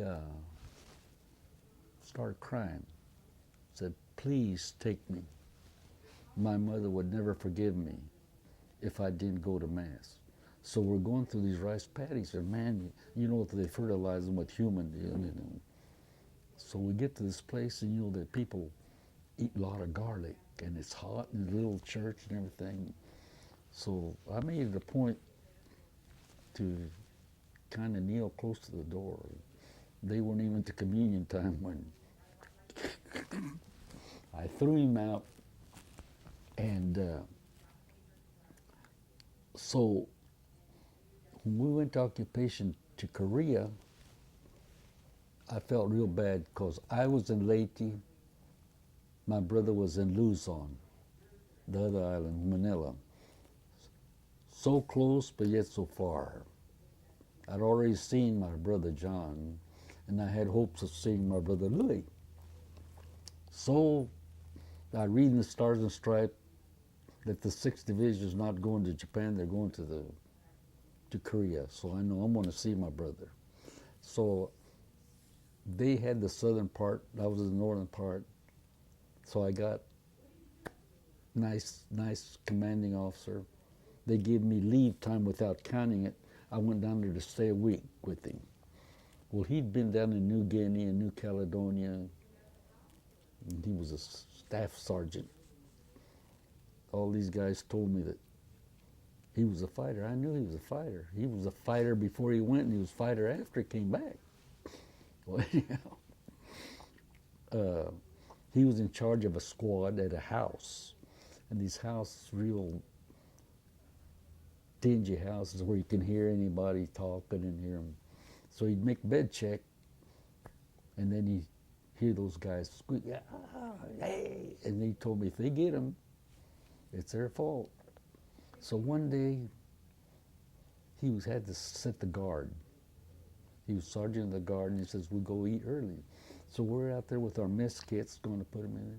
Here comes the Korean guy. They had some workers working for him. Going, my brother says, what's he saying? I says, well, if you don't, how do you know? So he made the mistake of pushing my brother my brother hit him and knocked him down, and he's got a mess kit here. He's kicking him here, and he's punching him. I said, Louis, he says, no gook's going to do this to me. But then we went ahead and ate. He did not know that my brother had to go eat early. So when he come back from the guard duties off, he comes back and tells me that he's in trouble with all the rookies, the privates and the PFCs. The guy that they beat up on was a labor leader, and he took them on strike. So now all these guys that hadn't been pulling KP or anything, they're madder than thunder.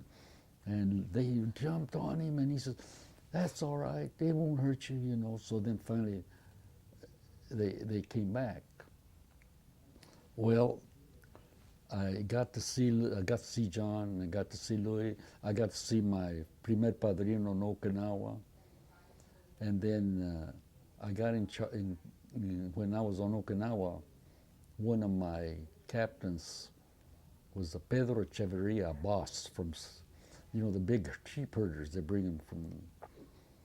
One day he told me, Arteaga, you told me that you were married and had a mother, and I've never seen no letters going. What's the deal? I said, Captain, when I pulled KP in the officer's mess, coming from Leyte to Okinawa, I see those officers laughing and passing the letters, and he says, that's not, and he says, I'll tell you what, I'll make a deal with you. If you promise not to put out any information, because see, if Spanish, it had to go to another base censor and you're different than if you went. And I said, well, why would I want to terrorize my men? So guess what? He took care of me. And he got hurt real bad. And he'd write letters to us, greetings from the future governor of Nevada. Well, he did not become the governor of Nevada. One day I picked up a National Geographic magazine, and we were talking about, they have a big Boss Festival every year. He was the director of it, and he was drinking wine, and guess what he was? The commissioner of the Gambling Commission for Nevada. That's higher than a governor. And then I got, through him, I made friends with some officers. One guy come up to me, call me Mex. Mex, why is it that the people aren't friendly to me? You've been with them long. Well, right after the campaign was over, they wanted us to get on the ground and squeeze a deal like you're a rookie. We're not. I said, we don't do that. Now you got a gun and you don't stand there and and so he says, okay. Well, the officers will get a ration, they get favors from the liquor companies. They get cases of liquor. They'd only have to pay $20. Since they couldn't spend no money over there, you could have got $100 for a bottle of whiskey. Well, guess what? Old Cirilo would get and they said, make sure that the oldest guys get them, and all they wanted was their $20. So things like that the ordinary person didn't get to do, see. And so war was bad. That's why right now I wish that people would get along instead of, But it also, when I came back home, my wife said that I'd gone as a young boy and come back as a man. But when I came back from the service, it's quite an adjustment, Why? From being in the war, you're kind of shell-shocked, man. The thunder, lightning goes off. 4th of July, I used to hate it, man, Even still, when they're making the firecrackers bigger, shoot, you still, but... Did you have a lot of other combat experiences overseas besides the ones you've already told? The worst one that we had was we went up into the hills and we got beat up pretty bad. We always had a joke that we never retreated, we just went back for, what do they call it, to reorganize or something, So one day we got the tar beat out of us, we're sitting there. Had a sergeant from Tennessee. He said, well, you know who was up there. We got to go back and take that hill. Everybody just sat there and looked at each other. There was a guy named Eddie Reese. I used to call him the Mexican Charles Atlas. Man, he had made in Hawaii, he'd got some bars with number 10 tins with cement. Real handsome guy, man. And he was such a good pitcher that when they were in Hawaii and they played against each other, the officers always got him to pitch for the officers. And it made these guys. Anyhow, we're sitting there. Nobody wants to go. We already know what's up there. This is an experience that I've got to tell. He stands up and he said, vámonos, la raza nunca se raja. So we just automatically got up. Los Mexicanos, we went up there. The Japanese had a potato masher grenade. Like old potato mashers, wooden potato mashers, they had a grenade like that. We're throwing our grenades over there throwing. And when I was a kid, I loved to play outfield. I loved to chase the ball. It looked like it was getting away from me. When them potato mashers looked like it was coming toward me. So we were up there for about 2 hours. And then we radioed back that we needed some more. So then the güeros come up. So How many Mexicanos were there with you? at that time, probably a squad, maybe 10, 12. And all the Anglo guys, they let y'all go by yourselves? Most of them, yeah. Then they took the ammunition to us. So I had a foxhole buddy who he's like a brother to me. His name Richard Jaccarino. He's rich. He's got 3 places at Cape Cod, and we've been up there. He's like my brother. Anyhow, the operation's over. and I see him getting his khakis, which is called first class uniform. And I'm looking at him, and like I tell you, I'm kind of honored. I says, "What, you got a date in Frisco or something?" And I noticed he kind of was a little quiet. He didn't think it was funny. And then I really get serious. I says, "What's going on? You going to the States or something?" I thought he was leaving me because he's trying to get in his khakis. He's not in his fatigues or anything. And finally, very embarrassed, he says, "I'm going to get decorated award." I said, "What?" "Yeah." "For when?" Because I've been with him all the time. "When?" Then he very ashamedly said, "You know, when you guys went up there on that hill, well, I'm getting and I explode. I said, "Jack, what happened to me?" And he's embarrassed, you know. It's not his fault. I said, "Do me a favor. Find out what happened to me." So he found out. He asked. Guess what they told him? They had trouble spelling my name. My name's Arteaga. His name's Jacarino. But when I sent for my medals, I guess they figured that battle, and I got my Bronze Star. But I teased him about it, and he get kind of, you know, he Is felt. he Anglo? Es Italiano. Italian, okay. And we went up to Cape Cod, met his parents, and they treated us, I'll tell you. But one day my wife says to Gloria, "Gloria, one thing I've noticed, I'm not seeing any blacks." And right away she exploded, and she says, "And you won't."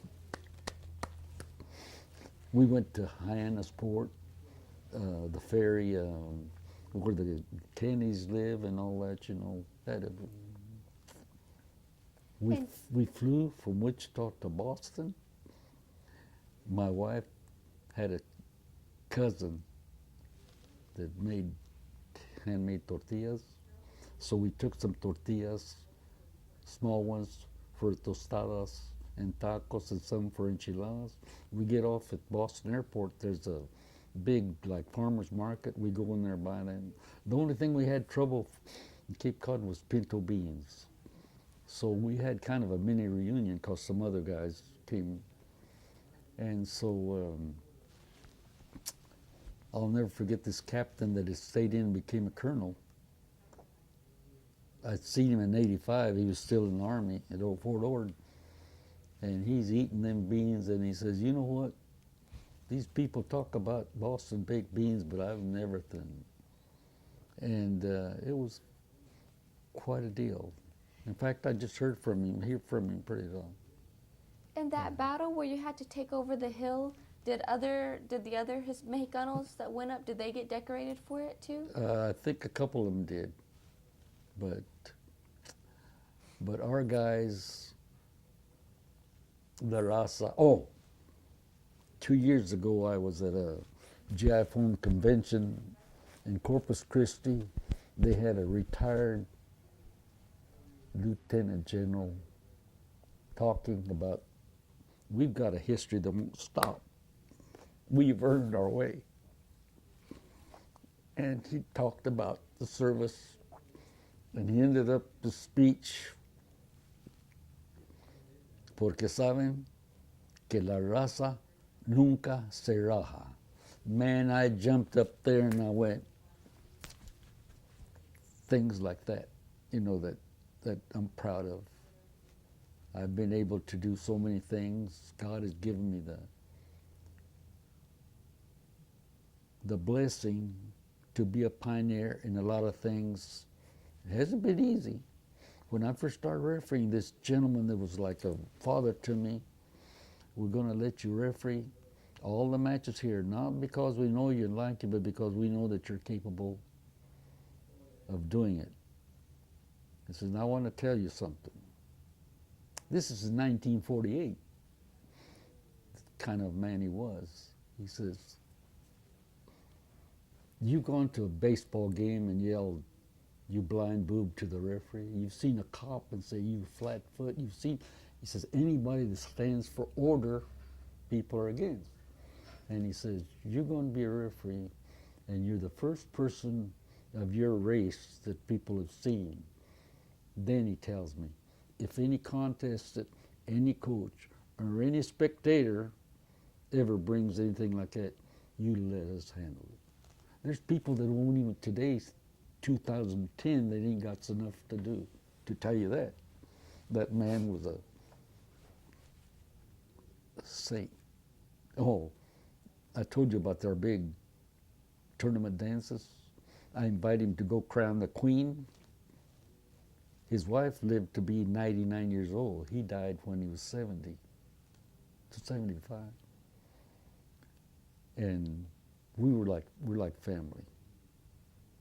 His wife told me, Cirilo, that's probably one of the happiest days that Roy had. He says, I believe every Mexican kid that went to North High come by and paid his respects, their respects.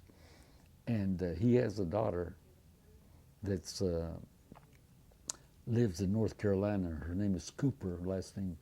Her husband is a doctor, and he taught at the University of North Carolina Medical School.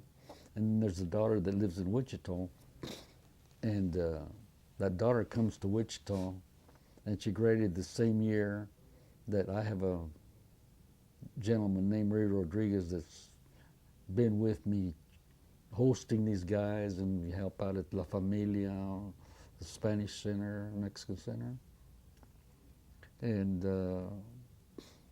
we have, I just had lunch with her, but I want to tell you about the La Familia. They've closed it.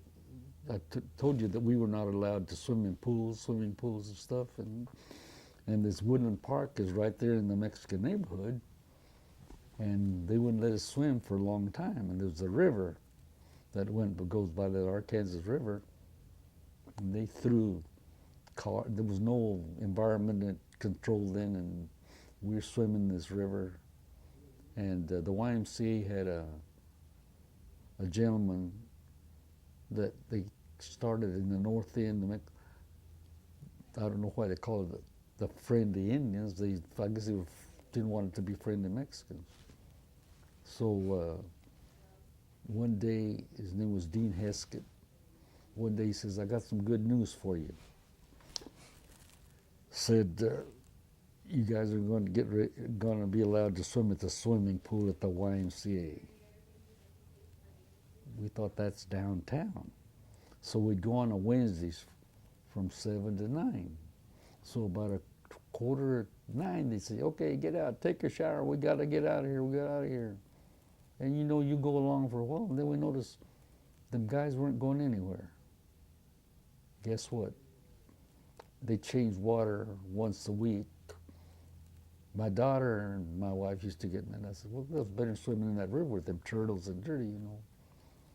And this gentleman named Dean Heskett, one day I picked up the paper and saw where he was being honored by a big center at the university. They called it the Dean Heskett Center. At that time, he was the biggest donor that ever given money.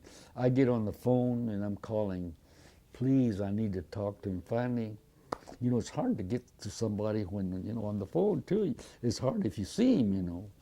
Some lady, I wished I knew who she was, thought that my story was enough. I got on the phone and I says, Dean Heskett, this is Cirilo. He says, my gosh, how are you? I says, Dean, I wished I could go out there. And I told him, he says, what about, name some of the boys. I says, Dean, contrary to the lives that we were exposed to, we all came out good, and we all went to the service, and all of us are lucky to come back. He tells me on the phone, Cirilo, say hi to all my kids, and he says, you have made my day. He says, I am receive a big honor out here, but you have made my day.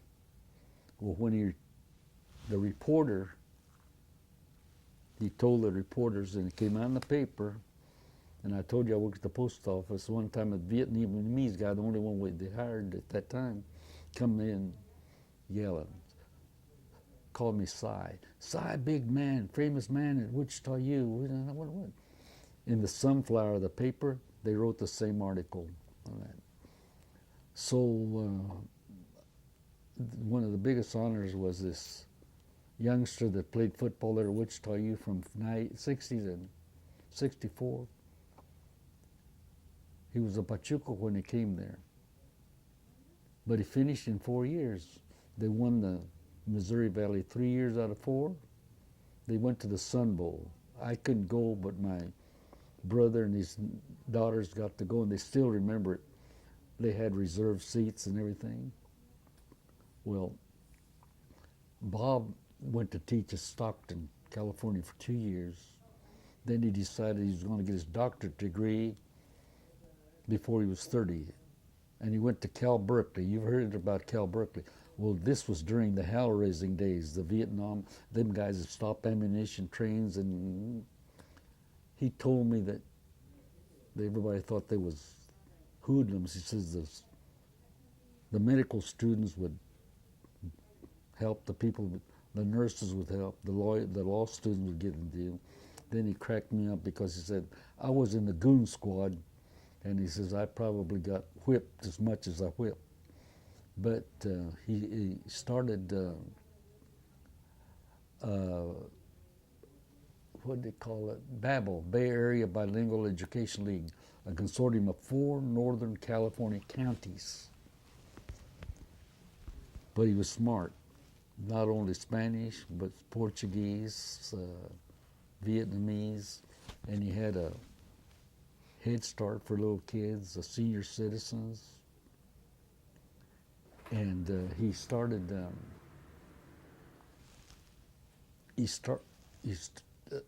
when Reaganomics caught up with him, he was getting 3.5. And who was this again? Huh? Who was this again? He was in Oakland, he was in Oakland. And they were getting $3.5 million funding from the government. He got in good with Senator Cranston. I never did find out, but This but is when Dean? huh? Dean again? No, this Bobby Cruz, Dr. Okay. Cruz, the Mexican kid that we adopted. Okay. And he, when Reaganomics caught him, he didn't know what to do, so he's worried. So he goes back east and studies, looks over at Tuskegee University, Morgan State, Howard, finds out that the black schools are corporate funding, and he says, why not? So established in the doors, little school. Right now they've got a 10-acre school in San Jose, National Hispanic University. In 1997, he was elected the Hispanic Educator of the Year. But in the meantime, when he was here 4 years, he saw me involved with, well, they worked for me in the community action, in the programs. They worked for me at the Mexican tournaments and stuff. And one day after I got to know him, I said, Bob, what made you change? Because I accused him that when he came to Wichita from Corpus Christi, I accused him that he used to get mad if he saw a white car. And one day he paid me a big compliment. I've been so lucky. He said, Lilo, when I came here and stayed with you guys for 4 years, I saw what you did. And I said, why not? And that's it. Well, when he got to be National Hispanic Educator of the Year, I called him, come out in the magazine, I called him and I said, man, I tried to buy a Hispanic magazine, but they said some kid from California had ordered all of them, and he got to laughing. They did the interview in March, but they didn't publish it till October. Well, the people went to see his mother in Corpus Christi. She wouldn't give him an interview, because she thought that he was in trouble. And so she calls him up and says, what have you done, somebody? Then he explains to her. So then, in December, he'd have his board of directors meetings, Burger King, Pacific, 7-Eleven and all that. I'd been to one before. I sat with the president of Burger King, but he sends us, my wife and I, a ticket to attend his board of directors meeting. Well, we go unsuspecting anything, and they honored us with a La Familia Award for helping. I've been blessed. But same way with Buffalo when he got inducted into the Hall of Fame in San Antonio. I'm sitting there minding my own business, and after they got through, they recognized the board of directors. They had about 300 people, give some big scholarships. By the way, we gave scholarships too, you know, stuff like that. I'm still into that. Anyhow, I'm sitting there enjoying it. Run up. At the meeting. Hold on, I have to reintroduce us, okay? After what? This is Valerie Martinez interviewing Mr. Arteaga, tape 3. Okay, if you'll start telling me about that $250,000. 213. Okay, the Wichita Board of Education attempted twice to get a grant for education. This is in the 70s, and I was called to a meeting with a lot of the Board of Education members, a lot of principals of schools. Two of my were Mexican Americans. One of them was principal at North High, another one at West High. They were there. And there was a Dr. who was one of the higher echelon in the school board, school system. He got up and said, where are these people going to help? I don't see it. So I noticed that I was the only one there that wasn't on the clock. And I told them, I'll tell you whether they're working at Cudahy, they're working at Richard Globe Construction on the railroad. That's where they're at. But if you need to get some community involvement, I can get you either Our Lady of Perpetual Help School or Evergreen Center. And we got when we got the community involvement, we were fortunate enough to get a $237,000 grant for the first bilingual program at the Wichita schools, at 5 schools. The 3 primary schools was Cloud, Irving, Park. The intermediate or middle school was Horseman and North High. And that was, speaking about this Evergreen Center, there's been a lot of different programs throughout the years, and there was a Model Cities program, and when it phased out, we had a North Wichita Community Action Corporation, which is a unique group, 1/3 black, 1/3 white, and 1/3 Mexican. We were working real hard for projects. Somebody tipped us off that there was some funding left over from Model Cities, and we jumped on it. And in the Mexican neighborhood, there's a beautiful park named Evergreen, got an Olympic-sized swimming pool, a baseball, tennis courts, a health clinic. And every time I go by there, I feel good because I had a little bit of that. And what year was that? It's Evergreen's Community Center. And what year did y'all get that? Probably in the early 70s. Okay, I want to go back a little bit further back Yeah. into the war years again. There's a couple other questions that I had. Did you listen to any radio or radio stations or music while you were overseas? Oh yeah, we had the Army, the Armed Forces radio station. What would you hear on it? That knocked the tar out of you, because they'd say from so-and-so ballroom, and we had a beautiful ballroom in Wichita, Kansas, where we went on our wedding night, kind of set up on the city right next to Boeing, and it was, in the summertime they could make it, let's take the wood roof down, and you just died 1,000 deaths when it's just tear you up when it says from John Dotson's beautiful ballroom overlooking Wichita, Kansas, we bring you a deal. And then like different big bands. You know, it was the big band area from Chase Hotel in St. Louis, the different places, and we had that. And of course, you could always get Tokyo Rose telling them, "You're out here fighting for nothing. Somebody's sleeping with your wife, you know, and you're over here fighting." How did that make the men feel? A lot of them took it serious. Now I was always a fun guy, and I thought it funny. I didn't think it's funny when I saw these guys get just a letter and kill themselves. And that's why I felt very, very important when they gave me the job of an athletic director to keep those guys busy. And I did. Them boys from battalion always wanted to take inventory. We had to hide our stuff. And then another blessing that I had was when we were in Korea, we'd see the movies in the auditorium, and the next room was the kitchen, and the bakers would bake bread while we was in the stove. You go by there and that aroma, and like I've told you over and over again, I've always been blessed. The chief baker was a guy named Jim Weishauer from Abilene, Kansas. So I was always privileged to go in there and get one of them big old loaves of bread right off with butter.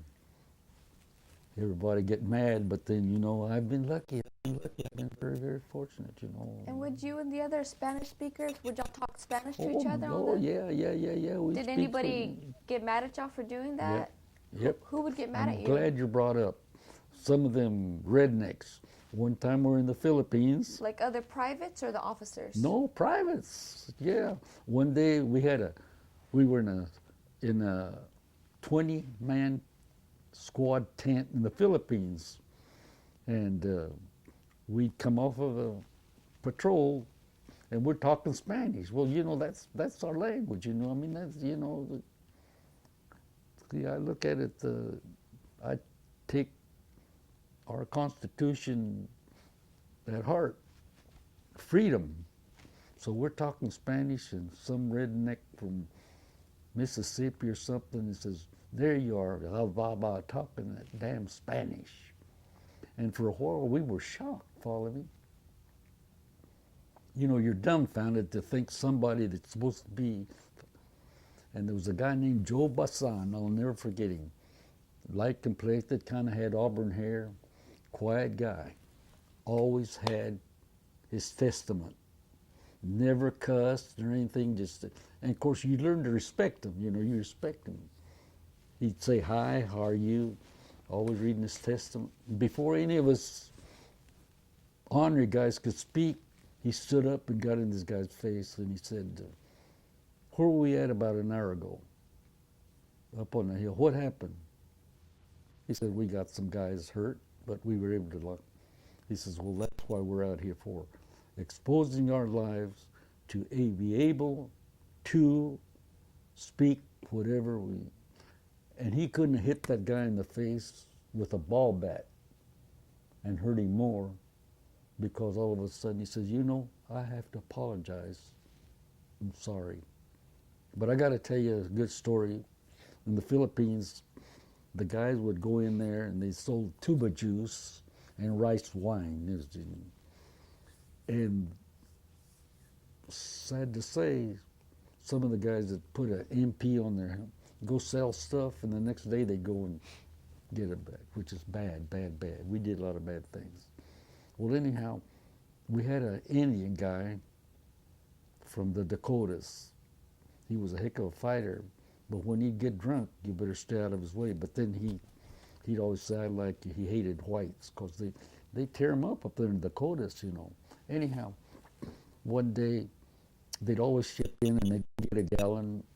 And one day he was off somewhere and they come back, "Where's my," they all laughed. They drank it and he got mad. So that a couple of weeks later they forgot about this. He says, "I'll go." So he went And when this one guy named Hargrove, he thought he was bad. He come back and he asks, well, where's the, he says, well, this guy was named Henry Charging Eagle. Says, Eagle drank it. He said, what? Let me get my M1, the rifle. He says, I'll kill that Indian so-and-so. And then my cot is right next to, no, my cot is this way, and this guy's coming from this way. When you're on the cot, you have your weapon with the wire or something right next to you.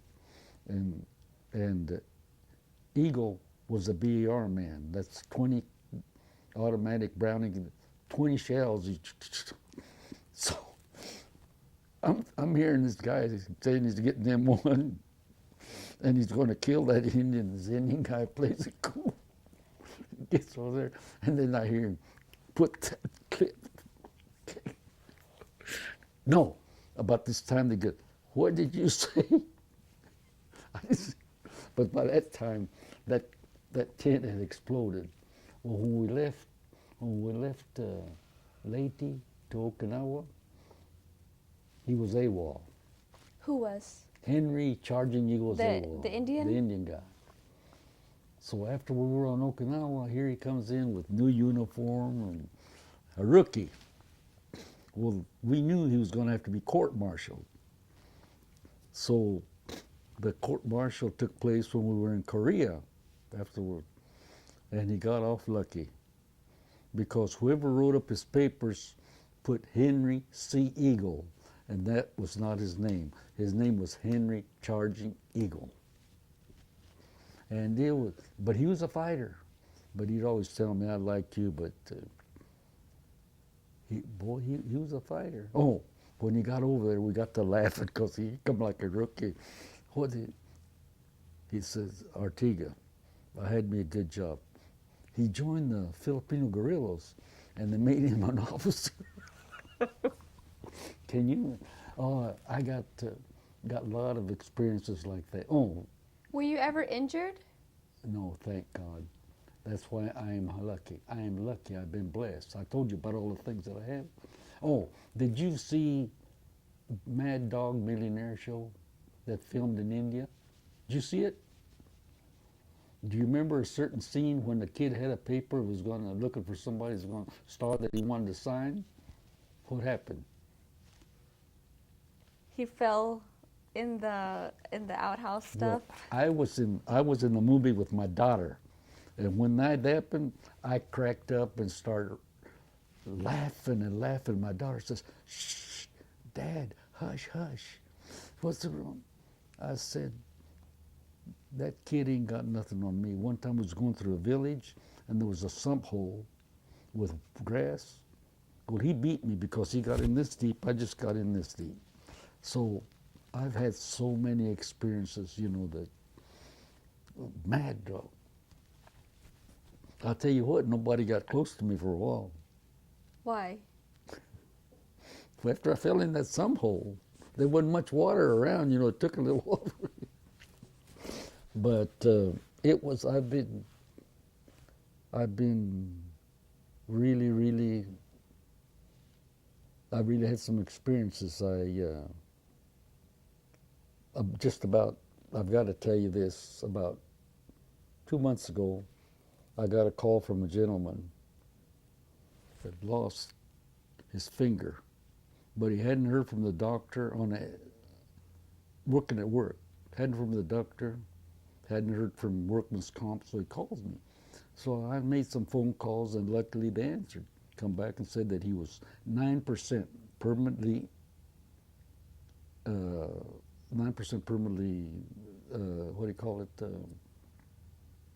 disability, and that they would offer him $6,200 plus paying for all his bill. Of course, if he doesn't accept it, he can file a lawsuit. And so he told me, I'm paying for a house, and I can still use my finger. I don't want to rock the boat, because sometimes if you win the suit, he might fire you. So about 6 weeks ago, he called me, and he says that we're going to have the workman's comp hearing. So there I go with him. We get there, there's a table, the guy's here, This table's like this. Court reporter's over here. The guy with the checks over here. There's a guy over there. And I sit right away. I said, my name's Cirilo Arteaga. He tells me what his name is. He's the judge, workman's comp judge. I'm sitting here. Raul's sitting there, and he looks at me. And you see, when I was trained as an investigator, you had about 2 days of body language, you know how you can tell. It was just a review for me because my mother had told me that anybody that no te da la cara, doesn't, or turns away, forget about them because they're not sincere. So I'm in Oklahoma University, going through 2 days of training, reviewing something that my dear mother's taught me. So you could tell this guy looked at me with disdain, you know, what are you here for? I said, now here he's a judge, so you have to play the part. I said, sir, I'm here to interpret.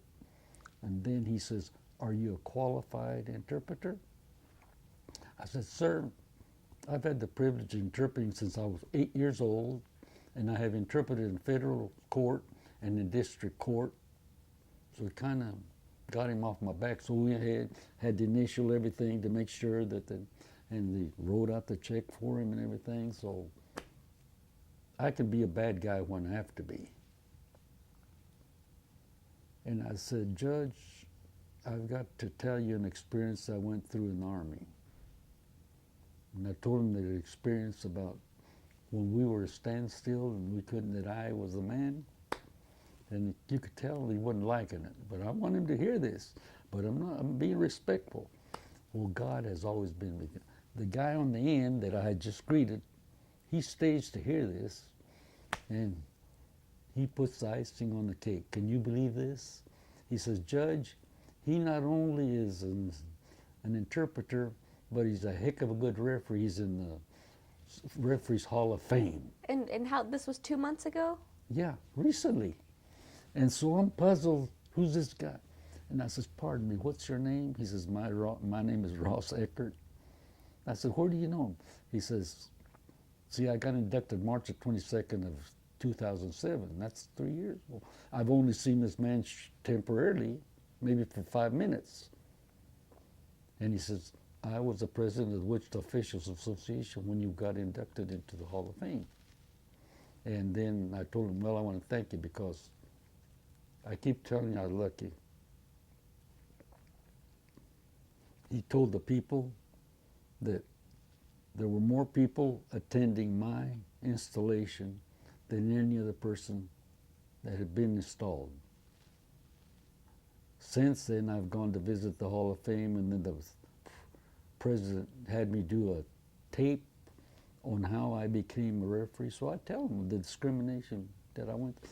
When I first started back in '48, there was a lot of schools that had a combination auditorium and gym, and them kids sit on the stand, you know, on the stage, and when you administer free throws, somebody's by the free throw line, and you're out here. A lot of them kids had to stretch their legs, you know. Well, Valerie, you know, I knew that I was the first one, and that a lot would depend on. So I must have done something right but you had to take a lot, you know. And I've been lucky, you know. Then I had a wife that. So tell me about when you, after Korea, did you come back home? Came back home. When were you discharged? July of 1946. Tell me about life after you came home. Life after I come home, for a while, was kind of rough. Because how did your family receive you, or your wife? How did everybody? Oh, they were happy that my wife, and I was a spoiled brat because my wife and my mother spoiled me. I think they understood that I'd been through some hardships. Were you the last brother to come home? Yes, because the rest of them, Louis came home at Christmas of '45. And he had the dubious honor. He was with 6th Division. I was with 7th Division. And he had the dubious honor. His 6th Division had more combat days than anybody in the Pacific. He got to be a staff sergeant. Well, anyhow, come home. It's quite an adjustment. My wife and my mother were spoiled the heck out of me. Afterwards, I kind of felt bad but from July till Thanksgiving, I never worked because they had what they called the 52-20 club. They give you $20 for 52 weeks. Who did the? The government, 50-20, and they give you we called it a ruptured duck. They called it a little deal. And why did you get that? Huh? Everybody got it? Everybody was in the service got this little pin honoring, you know. So, being that I was into sports, we used to go to every softball game, FTB game, FTB basketball game. We had to wait sometimes for the shows to change. And I never went to work till the week of Thanksgiving. And I went to work at a big supermarket that at that time was the biggest supermarket in the state of Kansas, and it was the first one that did not have any pillars. So it was a showpiece. And it was built in the Mexican section. And you see there was like Kroger's and Safeway stores there in the neighborhood that if you went in there, they followed you around like a hound. Well, this store was named Farha Brothers. They were owned by a Syrian. 5 brothers. They had 7 stores. They were smart and nice. Cudahy, see, we had a lot of packing houses, stockyards, flour mills, refineries up in the north end where the Raza lived. Cudahy paid on Friday. The railroad paid every 2 weeks. So every payday, one of the brothers was there shaking Mama Gutierrez's house, Mama Sanchez's. Not only was that from the heart, but it's good business. Them little Mexican ladies wouldn't have bought a can of baking powder anywhere else. So I went to work for them because I was studying to be a manager. My wife wanted me to go to college, and I goofed because I thought because her having a big family, I having a big family, that we would. So I went to work there studying to be management. Well, one of the nephews said, when I heard him, I got an appointment to go, he says, look, there's 5 brothers, they all have children. You're a good worker now. And I've seen sometimes where they tell, check in your apron, or maybe if he's lucky, they'll give him a week. And he says, you go to the post office, you've got to. So I went, but then he says, don't tell Tio, the guy that was over the stores. Well, I went to the post office, first person of Mexican descent, as a clerk. And so the best thing ever happened to me because... So one of the other brothers told you to go to the post office? No, a nephew of the Farhas. So when I went to work at the post office, that's when I got to work with the public defender, the FBI, the immigration, the postal inspectors. How? They loaned me to them. And what did you have to do with each of them? Interpret. That's my main game, man. Because I started interpreting when I was 8 years old. So what kind of things would you have to interpret for the FBI? For when the kids, some Mexicano, I got to tell you a story. I got to tell you this. One day, I was working the window. I worked the window for 19 years, but I was on loan a lot, follow me? This public defender come up to me and he says, Cirilo, we got a problem. He says, immigration has caught some guy and they have put an excessive bond on him. Usually they put a bond $2,000, $5,000, but the public defender and this aide couldn't figure out why they was coming down on this guy bad. And so 2 days later, here they come. This is one of the best stories I can tell. They said, now we know why immigration come down on, this guy's name was, see, sometimes I lose it. I'll think about it. I'll think about his name. See, I'm telling you. He says, they're hot at him. He says, they've sent him back 17 times. So that's why he's my hero. 17 times. Cifuentes. Well, Cifuentes had married a Mexican lady at Winfield, and she started working on his papers. They got a divorce. Then he got hooked up with a young white lady, and the Mexican lady quit helping him, but she didn't harm him. But when she found out that she had a baby, turned him in. Follow me? Okay. This Charlie Anderson, public defender, he was a saint. Anyhow, he said, is he expecting to marry her? And he says, sure. He had beautiful, all my people's got good recommendations, they're good workers. You know, that's why it hurts me. I hope it changed. But anyhow, he said, tell him to bring his divorce papers. We'll see. I thought that if you got divorced, you could turn around and get married, but there's a waiting period. So I brought his paper, and he says, yeah, it's that. He said, so, in the meantime, the mother of this girl put up her house, and they says, tell him not to run, or she'll lose her house. He says, no, I intend to stay here. So here's what happened. He got married, and you're automatically, when you're sent away, you have to at least stay out 5 years. But if you marry a citizen, cuts it in half. So when we went to court, there was a Judge Tice, federal judge, Frank Tice. He was a Kennedy appointment for lifetime federal court. He was such a nice guy that he'd been in the chapter of the GI Forum at Ark City. So, see, I'd worked for him, but, you know, then, so we got there and didn't have to open my mouth. It was a closed case. He said, under the laws of the United States, I have no alternative but to sentence you to 2 years in federal prison.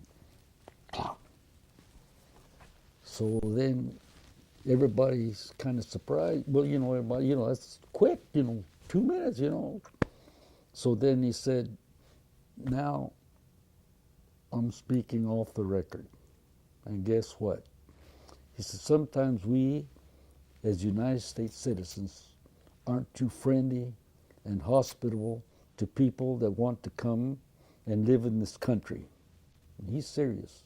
And he says, goodness knows this man wants to be here. They've sent him back 17 times.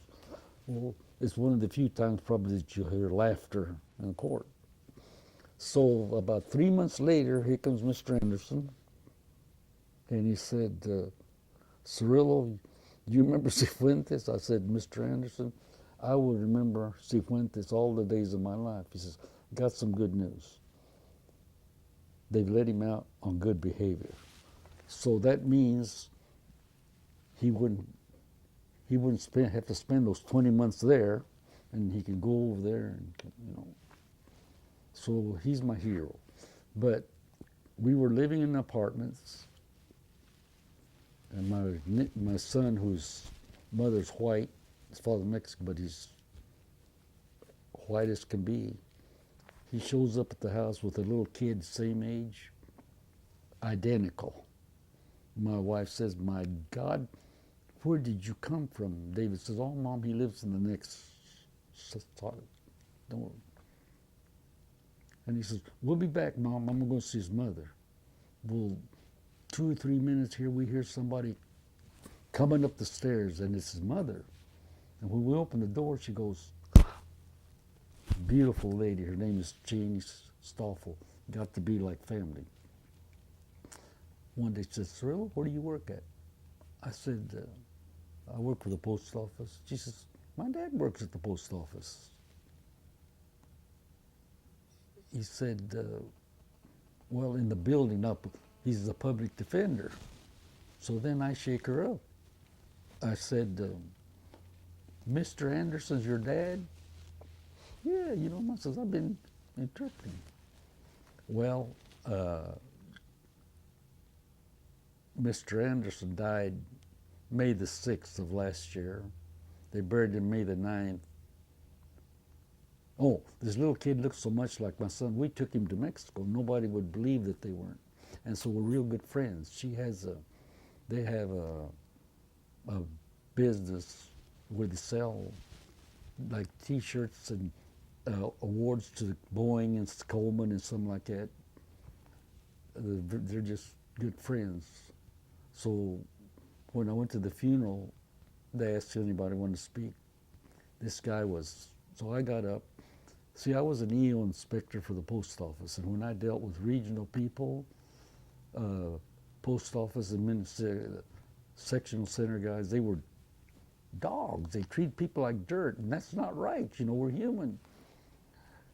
So they said, anybody else wants to speak? And I stood up, and I said, I had the good fortune of interpreting for Mr. Anderson for many years. And I says, I was the EO investigator at post office, and the federal officials there weren't too kind to people. And this is, I'll always respect him because he was a very professional, but he was compassionate. And so there was a guy. And Mr. Anderson, he's the judge or the lawyer? No, Mr. Anderson was a public defender. Okay. That defends all of, okay. And he would work hard, you know, he was, well anyhow, about a week after the funeral, some real intimate friends of mine, a young lady, beautiful young lady, that I met working at a McDonald's about 3 blocks from the federal immigration. And if I had an appointment at 8 o'clock, I lived clear across town. Instead of going home, I'd go get me a cup of coffee. So one day she asked me where she could go to learn English. And I had a sister-in-law that worked for Cancel. And so she got enrolled to study English. Later on, I helped her get her little girl in pre-K. That was another deal. We went, said enrolling from 9 to 7. We go at 11 o'clock. I try to open the door. Nobody. Some gal comes out, some Anglo lady. We are not enrolling right now. It says What year was this? A couple of years, because she's in kindergarten, years ago. Well, she was in pre-K and now she went to kindergarten, so it's what, 2 years? And I said, it says 9 to 7. And she says, can you understand what I'm telling you? We're not enrolled. I said, hold up. You listen to me. I said, you go in there and tell Mrs. Hernandez that Cirilo Arteaga wants to talk to her. She changed her tune. Well, we got the little girl enrolled. But sometimes you open your mouth and not backfires, but about 2 or 3 days later, they were having a bond issue for the school. So lady, I think Adana or something, calls me and told me she was the liaison lady with the community for Park, and says, Mr. Hernandez told me to call you, that she thinks that you'd be a good representative for Park on the bond issue. But so do you think that? But no, I want to finish the story on this young lady. Her husband used to be a policeman in Juarez, and they've overstayed their leave. And he got a DUI, which I wish these guys, if they're here on board, you know. Anyhow, they put him in jail for 48 hours. You know, they have to go and then they go to school. And before he left, when he was supposed to get out, immigration come by. They got him in. He was in there for 2 weeks. Couldn't nobody talk to him or nothing.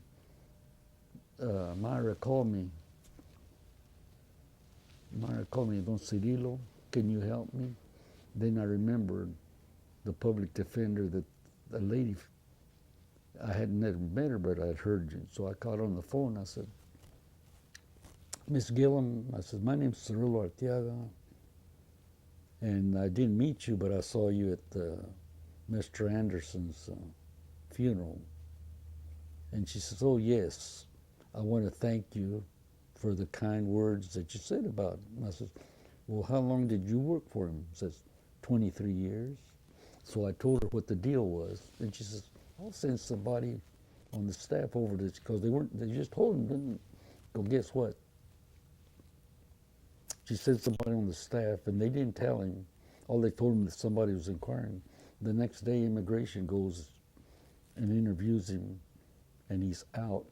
So I went with him to immigration December the 10th. There was about 30 of them that went before, and they give him till October the 20th to get a good lawyer and to get any proof of anything that might help him persuade why they not should be. Well, And what year was that? This year. This year. He's supposed to go back the 20th. But I'm having some of my kids, friends from El Paso give me clippings from what happens on him. He used to be a policeman in Juarez. When we talked to a lawyer, he said that he missed the boat, that if he'd asked for asylum within 2 years, he could have got it. So I wanted to ask you that, what did military participation mean to you? What did it mean to me? Mm-hmm. Well, to me, it meant that we had to, they forced us in. Well, I think we would have got in the war, but when Japan attacked us, that we had to do something about it. A lot of people don't know that we weren't really prepared for war. Some of my Mexican guys, they were patrolling the coast with wooden rifles. Had the Japanese known how ill prepared we're, we'd have been in trouble. But I'll tell you what, you're aware that there was more Mexican Americans that won the Medal of Honor in World War II and Korean War. We've got a record that won't stop. But that's why I feel we belong here. I do some lecturing. I do a lot of lecturing. I tell them about the bad part, then I tell them about the good part. But one of my trick questions is, I tell them the educational system has been very cruel to us. When I was a kid, they talked about the Alamo. I just about hid under the table because they talked about how bad those Mexicans and worrying and Spanish. After I come back, I start traveling, found out somebody's lying to me because I go to the Alamo and I see these Spanish surnames. Then I read up that the original signer of the Texas independence was a Mexican. The Mexicans hated the Spaniards as much as the whites. But then all you heard was about Jim Bowie, Davy Crockett, and Sam Houston. So I'm into all that, you know, and then another thing, I'm kind of ornery. I always tell them about the educational system has been very cruel to us. Well, you know, at one time Texas had 3 layers: Mexican schools, black schools. And have you ever heard of Gus Garcia? See, sometimes I have to educate people from Texas, okay, about heroes. Okay, here's what happened. When I talk, I always say, when I made Egypt, no, I'm sorry, when I mentioned pyramids, what do you think? You don't think of Teotihuacan? Shame on you. Okay, then I tell them less than 3 hours flight time, that Teotihuacan, which dwarfed anything that Egypt had. That was a city. Teotihuacan was made 300 BC to 700 AD. So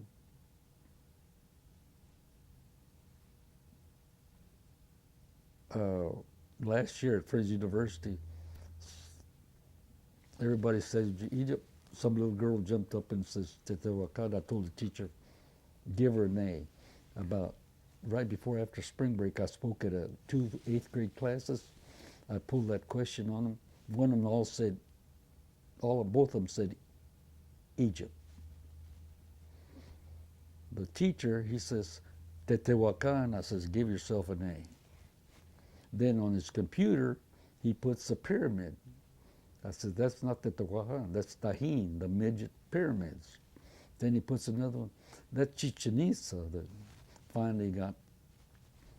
And so I've campaigned, during the 60s when 50% of people were for the war, 50% was against the war. There was a lot of racial strife. I sat in on a lot of inter-religious panels and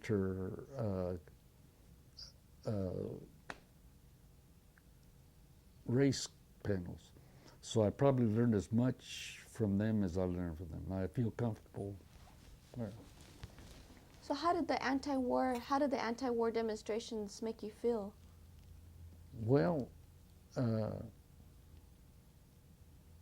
I was anti-war because the French had tried to subdue Vietnam for years, and they run the French out, and we start sending advisors. We need to advise people here. We ain't got no business over there. Same thing, we ain't got no business in Iraq, you know. And I get sick every time I see that people that die, see my people. Now, do you know why the GI Forum was built? Okay. And what was I going to get mad at you when you asked me, what was that? Gus Garcia? Gus Garcia. When Dr. Bobby Cruz found out that I had helped get this bilingual grant, CAVE was going to have their convention at Anaheim, CAVE, California Association of Bilingual Educators. So he sends me a ticket so his old dad from Kansas can go to the deal. I have a tough time when I'm there, start on a Wednesday, and I feel uncomfortable. Guess what? It was the first time that I had been with a predominantly Latino group, because back in Cleveland, Chicago, St. Louis, I'm dealing with blacks mostly. Follow me? At first I couldn't figure it out. Well, we had to, when I got there, guys are talking, some of these doctors and educators, they're talking, Gus Garcia, and they're laughing. And I'm wondering, what's the funny part? Because the Gus Garcia that I know was the one that argued the Texas, I think with Hernandez versus Texas case, where they had three systems, and they finally decided that we were this. He was a brilliant lawyer. He went to school with Governor Conley. He was on the debate team that was undefeated. He drove the car when Governor Conley eloped with his wife. Judge Warren, who was the former governor of California, was the Supreme Court justice, let him speak, I yet forget, either 16 or 19 minutes. You're only allowed so much and you're out of there. But he was such an eloquent that he, okay. When Gus Garcia went back to Texas, the whites hated him. And some of the Mexicans that have always fought, if they're up in the air, they want everyone. They hate him. So he died a broken-hearted alcoholic in a bench in San Antonio. Now there's Gus Garcia's schools. So I get out there and they're laughing, So Dr. Cruz says, I got to go pick up Dr. So-and-so from Cal Fullerton at Long Beach. So we go. So when he gets there, puts his luggage, and Bobby says, he always calls my parents, this is my father, foster father from Kansas, so Cirilo Arteaga, and he introduced himself. And he says he's very involved in community affairs. This guy says, ¿y sabe de Gus Garcia? Y le dice Bobby, pregúntale. He says, what do you know about Gus Garcia? And up until then, I didn't know relate. I thought maybe some clown out there or something. I said, well, the Gus Garcia that I know is not a laughing matter. I can't say what he said. Dijo, sabe. Some strong words. Sabe, and then Bobby's driving around and says, see, I told you my man knows everything. And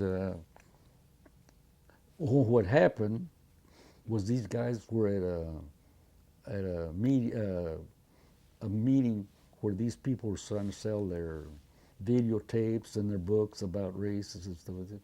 And I guess this gal, you know that you're aware that you guys don't like the people from California, and the people from California don't like you.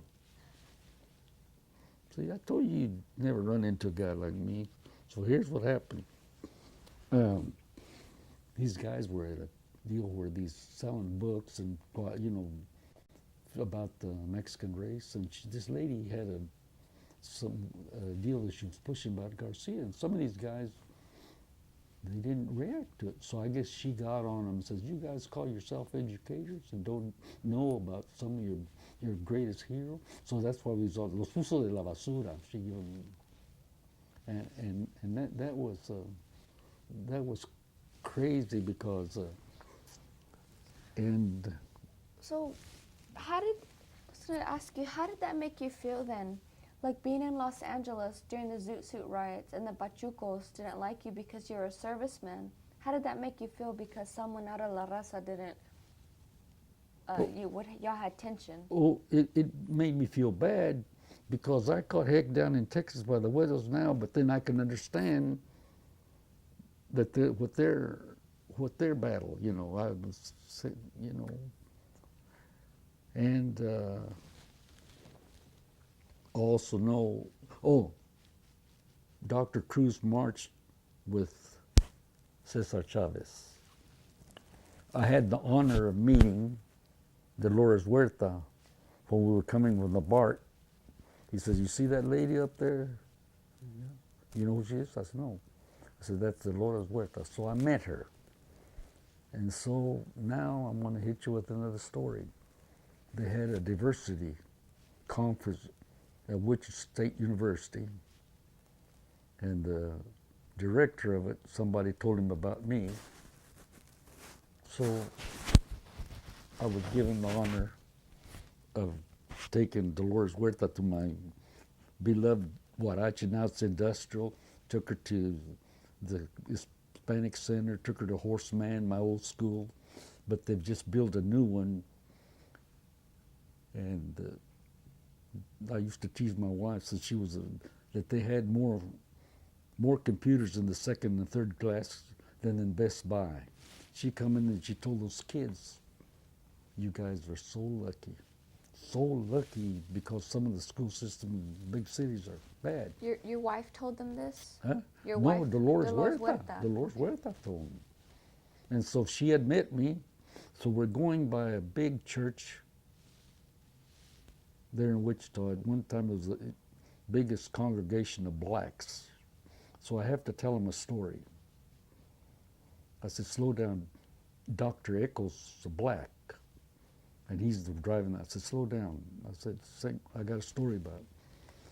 Many years ago, there was a segregated black fire department, and we used to run errands for them, and they helped us when they had a garden, and they'd go hunting and bring rabbits to us and vegetables because they knew about my father. So we got to be friends. Here's a guy, a retired captain he comes looking for me. And I'm refereeing all the time, and my wife said, Benny, Mr. Ballard came looking for you. Then he came back again. Finally, she says, I want you to get in touch with Mr. Ballard because I think he thinks I'm not telling you. So I got in touch with him. So he comes and says, Cirilo, I need a favor. He says, we're building a new church, about finished, and I want you to find me a Mexican gentleman that'll be our custodian and our gardener. And I guess what? He says, I know what you're thinking.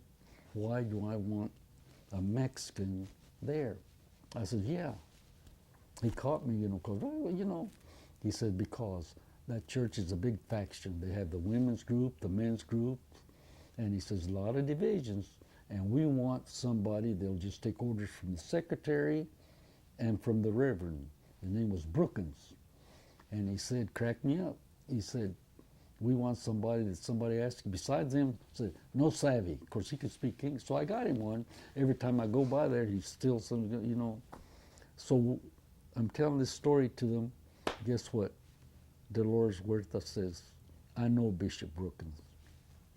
So now you're knowing why I, you know, like when they come in there, you know, that lady, did you get the one, Connie, the nurse with the clad deal? I met her. Her sister came to Wichita, and she was a reporter. Her name was Elvira Valenzuela. This name is named Connie Valenzuela. Elvira got married to the editor of the Wichita Eagle. Then he got to be editor of the Washington Post, you know. So what was while you were being very active during the Chicana movement time in the 60s and 70s, what was your wife doing? Was she fighting next to you, or was she taking care of other things? My wife was a very diplomatic lady. She could accomplish things. See, when I got to be chairman of the Evergreen facility, a school teacher come by and told me, we'd like for you to run. Of course, at that time, I'm running the Paroka leagues, I'm refereeing, I've run in the Mexican tournament. I says, I've got too much. I says, we need people like you. I says, put me on the ballot, but I'm not going to campaign. Well, by that, I'm under the Hatch Act. You know what the Hatch Act is? When you're a government employee, you're supposed to be holier than thou. I could not even put a sign in my yard. I could not back a political guy. Had I been able to, I'd be somewhere big shot, but I had to get permission from the post office non-political. So, oh yeah, I think that's a great idea. And I knew that some of the Shriners got time off to study their deals, administrative leave. So when I told him that it got elected and the meetings were in the evening, he said, well, we don't have any provision. You're going to have to use your own time. You're going to have to use your own vacation time. Now, how many wives would allow their husbands? So I tried to tell her, I said, I'm going to back. Says, no, you're not, Lilo. The people know you. You've given your word. That's kind of a wife I had. And when I got to be chairman, that gave me the right to sit on the executive board. That Evergreen Center is a pattern for all the other centers. Atwater and the Black Deal, Colvin and the Real Poor, where it used to be Playview around the Orchard Park, Stanley. We've got a beautiful deal. Before Reaganomics College, we had 17 staff people. 14 of them were Hispanics, bilingual. My wife was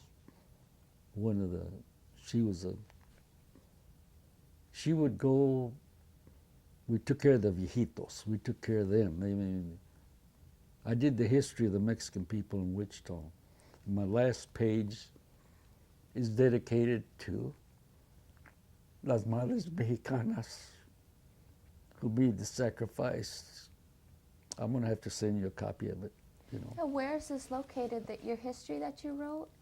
Where is Some it? of it's in the library, some of it's at school, but I've got copies at home. In fact, I was reading it I was reading the original, and I'm a sentimentalist. I look at that, say, did I do this? Because I mentioned, dedicated the thing to the madres, because they were the pillars of the church. See, we were a mission from the diocese where they'd help us. Right before the war, my mother comes home crying. She says, the bishop sends us a letter that if we want a Spanish-speaking priest, we're going to have to pay for our own way. Nobody, see, Wichita's changed. A lot of guys have got to be lawyers and doctors, and they forgot their backgrounds. Cirilo never has. So we got the bull by the horns, and we got it done. My mother was in charge of collecting food and stuff. So we go from the Huarache to the Yala de Santa Fe, La Yala de Rocay. We didn't have a car, we walked. Now I tell my daughter that I get tired driving that far, just a little bit, but you know, she can't believe. My mother would go, she knew everybody. Sometimes in depression, somebody would give her a dime and cry, we wish. My mother would say, tráigalo pa' acá y que Dios bendiga pa' que den más. My wife picked that up when she was, see, she had a hard time telling these ladies that their husbands drawing pensions from the railroad and from Cudahy, Social Security. We were a proud people. We were proud, and they think like it's limosna. My wife said, no, no, you've earned that. And they tell, de todos modos, Beatriz, quisiéramos pagarles, poder pagarles. And then she explained to them, even though she told them, then she would tell them, calm them down. Sí me pueden pagar. Sí como vi. Cada noche, cuando recen sus oraciones para los hijos, incluyan a mí y a Lilo, because that's my name, intimate. And Valerie, to this day, there's no doubt in my mind that those bendiciones are here with me. She left to Chicago to live with my brother a little while after. They put another lady, would you come back home? Am I going to get my job? If you want it, you can take it, but they don't open the doors anymore. My mother said, oh, I can't believe that. You know what happened? Whoever they put to go collect criticized the people. Sometimes a dime was all they had, sometimes a quarter. They criticized them, and that hurts people's feelings. When my mother came back, she told them, but I don't know, but she knew what had happened. But I think I told you that I used to wonder how come she worked so hard for the church. And when she died in February of 1952, I was looking at her, trying to find some of my stuff. I've got stuff put away. I've got to confess a failure for me. And I found her book that she had the biggest funeral that it was ever had. I was looking, my wife still, we put down the Lord's Pantry from our church and Catholic Charities for, and just donations alone, not counting the masses, dozens of masses, over $100,000 were given. But, oh man, it'll be 4 years this July the 3rd, but I miss her more every day because What was her full name? she was she'd always say whatever, and she was I'm blessed. My daughter, did you see her with the guy with the uniform? That's my son-in-law. Did you see she retired from the post office, and I'm living with her. She's getting to be like her mother. It's beautiful. And now my grandkids and my great-grandkids are always on me. And I said, you guys scold me more than my wife did. They've